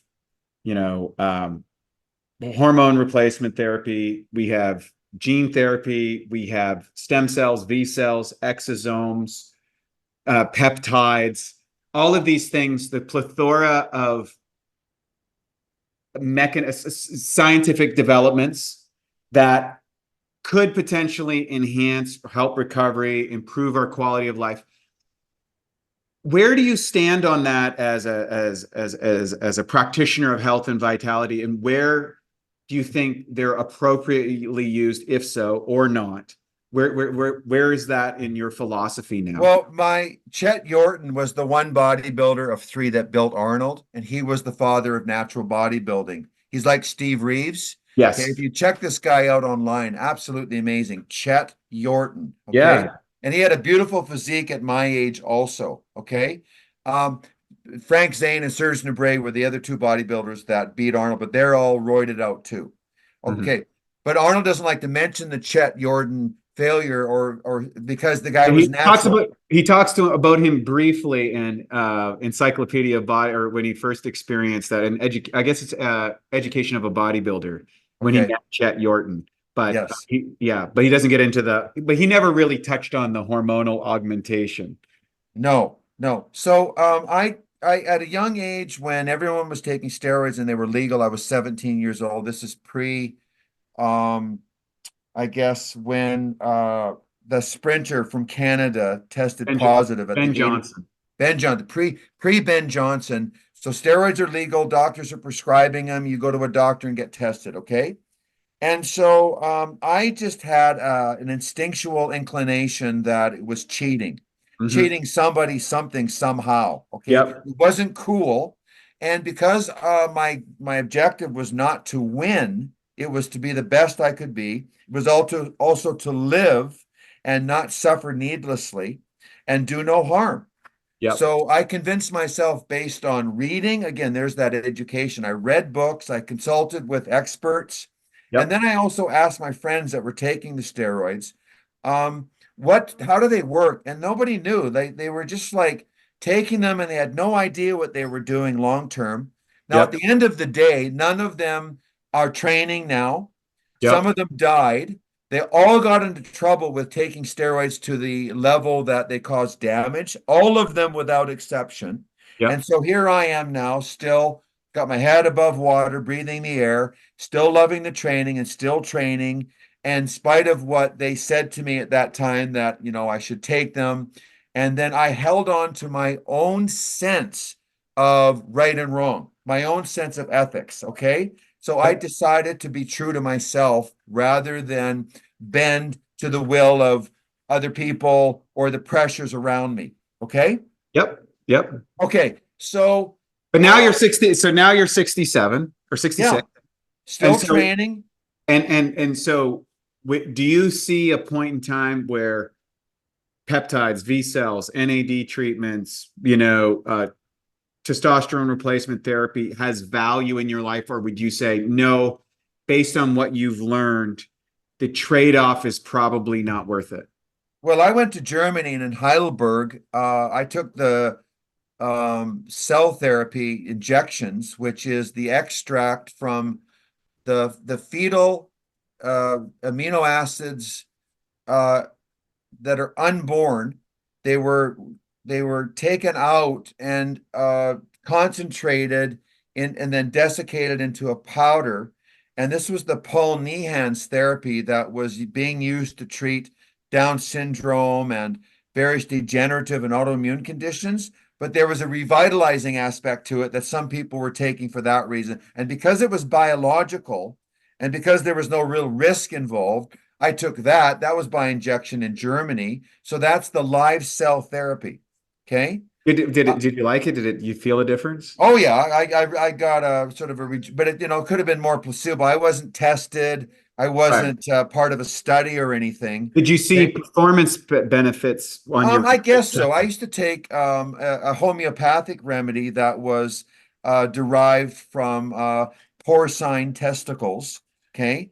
And that was part of a German line of homeopathic. So I'm willing to consider taking something biological and safe, but nothing that in itself is by design going to put me at risk for heart disease or diabetes or cancer.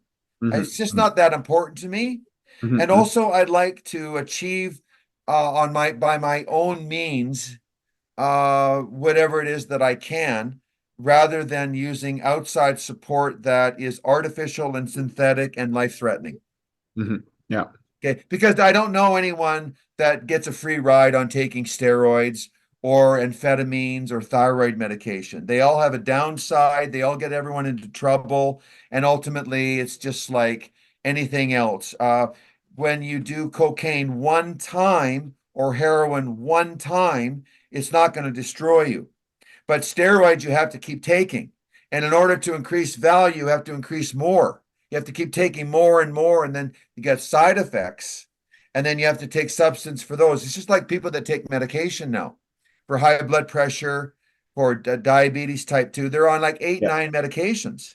So just to conclude that, so people can understand philosophically what you're saying. What you're saying is any substance that requires like artificially generated biochemical substance, or most, let's say, that you need to continually increase the dosage to maintain the effect, inevitably leads to a point where the consequences outweigh the benefits over time.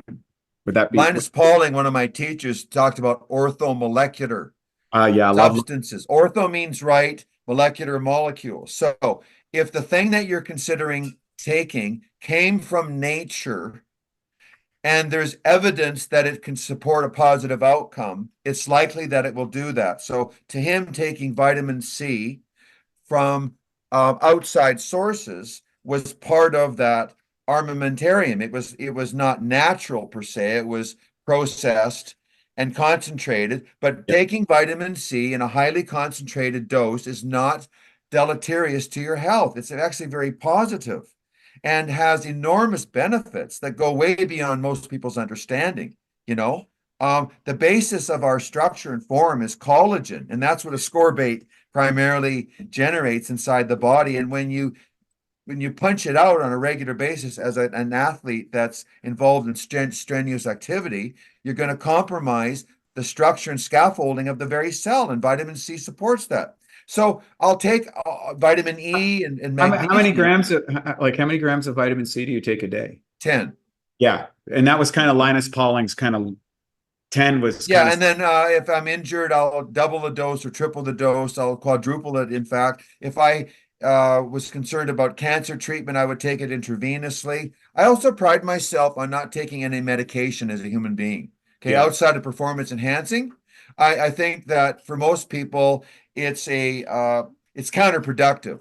That there's a right way to get well, but instead of doing what's right, and I was just reading, I'm reading a book now about the history of diabetes, and there's pressure on doctors to produce medication for people that don't want to change their diet.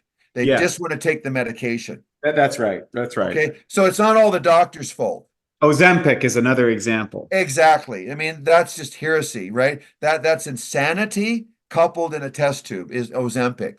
And anyone that is into doing that already has lost themselves in space and time. They're just lost. They're like lost puppies. Okay. So they're not grounded. They're not secure. They're not whole. They're not emotionally sound. Okay. Because if they were, they'd be able to face the consequences of their action and understand that it's going to have a negative outcome. And the reason why they even need that shit is because they put themselves in a state based on their own action that they're not taking responsibility for. And for whatever reason, they live in a society that allows them to be free of that obligation. So what you're saying is the consequences of responsibility cannot be overcome through the augmentation of a biochemical drug. Right. Those are because you didn't take responsibility of some aspect of your life. Well, built into this is nobility and honor and courage and virtue. These are things that people don't even know what they are, right? Let alone, pursue them as part of your goal, objective, performance-orientated lifestyle.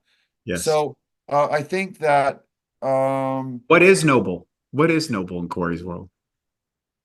Well, nobility is a position of integrity. It's a position of reliability, so that a noble man stands up for what he knows to be true and right. And generally, people agree with him, and he derives honor by being that. People look to him with admiration because he is a noble man, a reliable man, a man of integrity and honor, right? So honor is earned through integrity and acts of courage.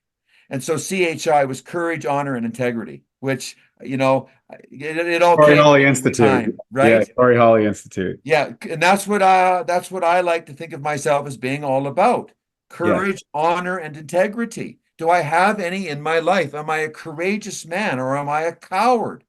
Do I bend and give way to the pressures of my environment and culture, which I acknowledge as being right off the wall and insane? Or do I stand up and suffer the consequences of the decision, but also the joy and the benefits of being strong within myself and knowing that I did not take the steroids when I was on stage with you in Athens at the Yep. Olympia?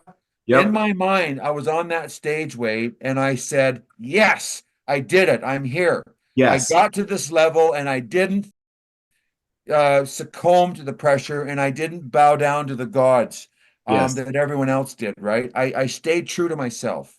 And that, and I guess so nobility would be that which you can stay in alignment with the determinants of self, regardless of the slings and arrows of outrageous fortune, to stand amidst the tide of insanity regardless.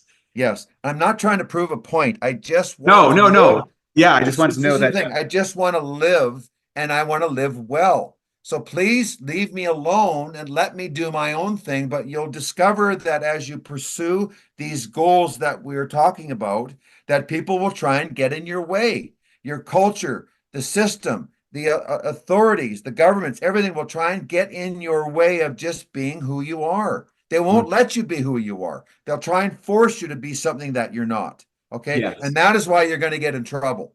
And that is why you're going to stir the pot. And that is why inevitably you're going to have to either stay and face and take them on or run away, because there's no getting away from it. Right.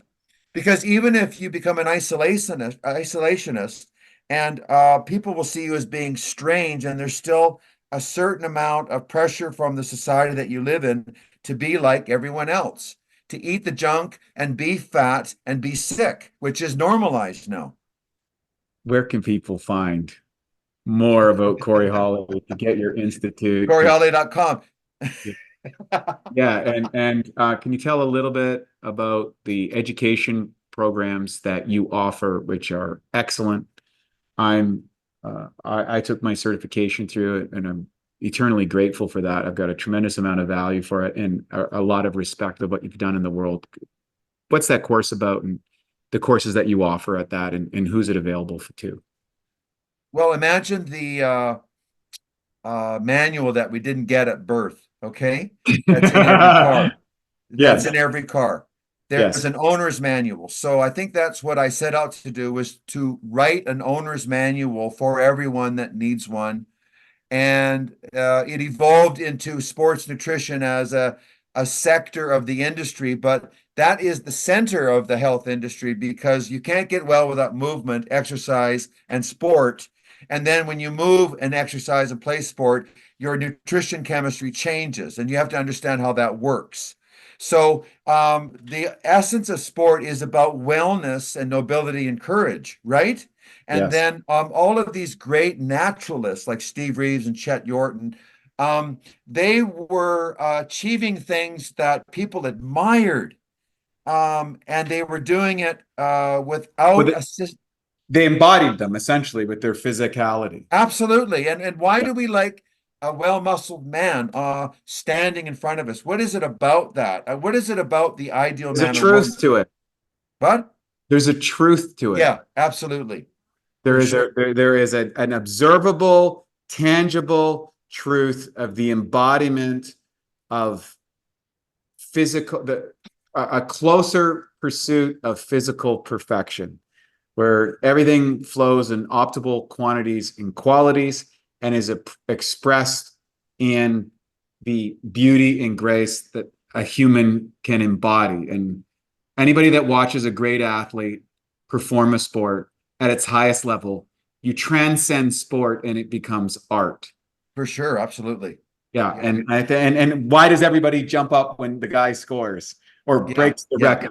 There's something innate that we recognize, like love, like truth, like nobility. These esoteric ideas are captured and encapsulated in the human form. Yeah. You're one of those people, Cory. I want to thank you for joining us today for just an awesome conversation. So many people shy away from these things, and I think this is what makes life juicy. All of our conversation, I cannot recall a single conversation that we had that wasn't robust and fun and delightful and pushes our thought process and our belief systems. And I hope our listeners enjoyed that the same. All of the links to Cory's site, his courses will be here in the show notes. If you like this, share it with someone you care about. And of course, take Cory's courses. They're awesome. I think you'll be a better person for it. I'm A.T. Lightheart from Bioptimizers. Thanks for joining us today. This is the Awesome Health Podcast. Take care. And now for a Bioptimizers fixed digestion tip. Turn cultured foods into superfoods.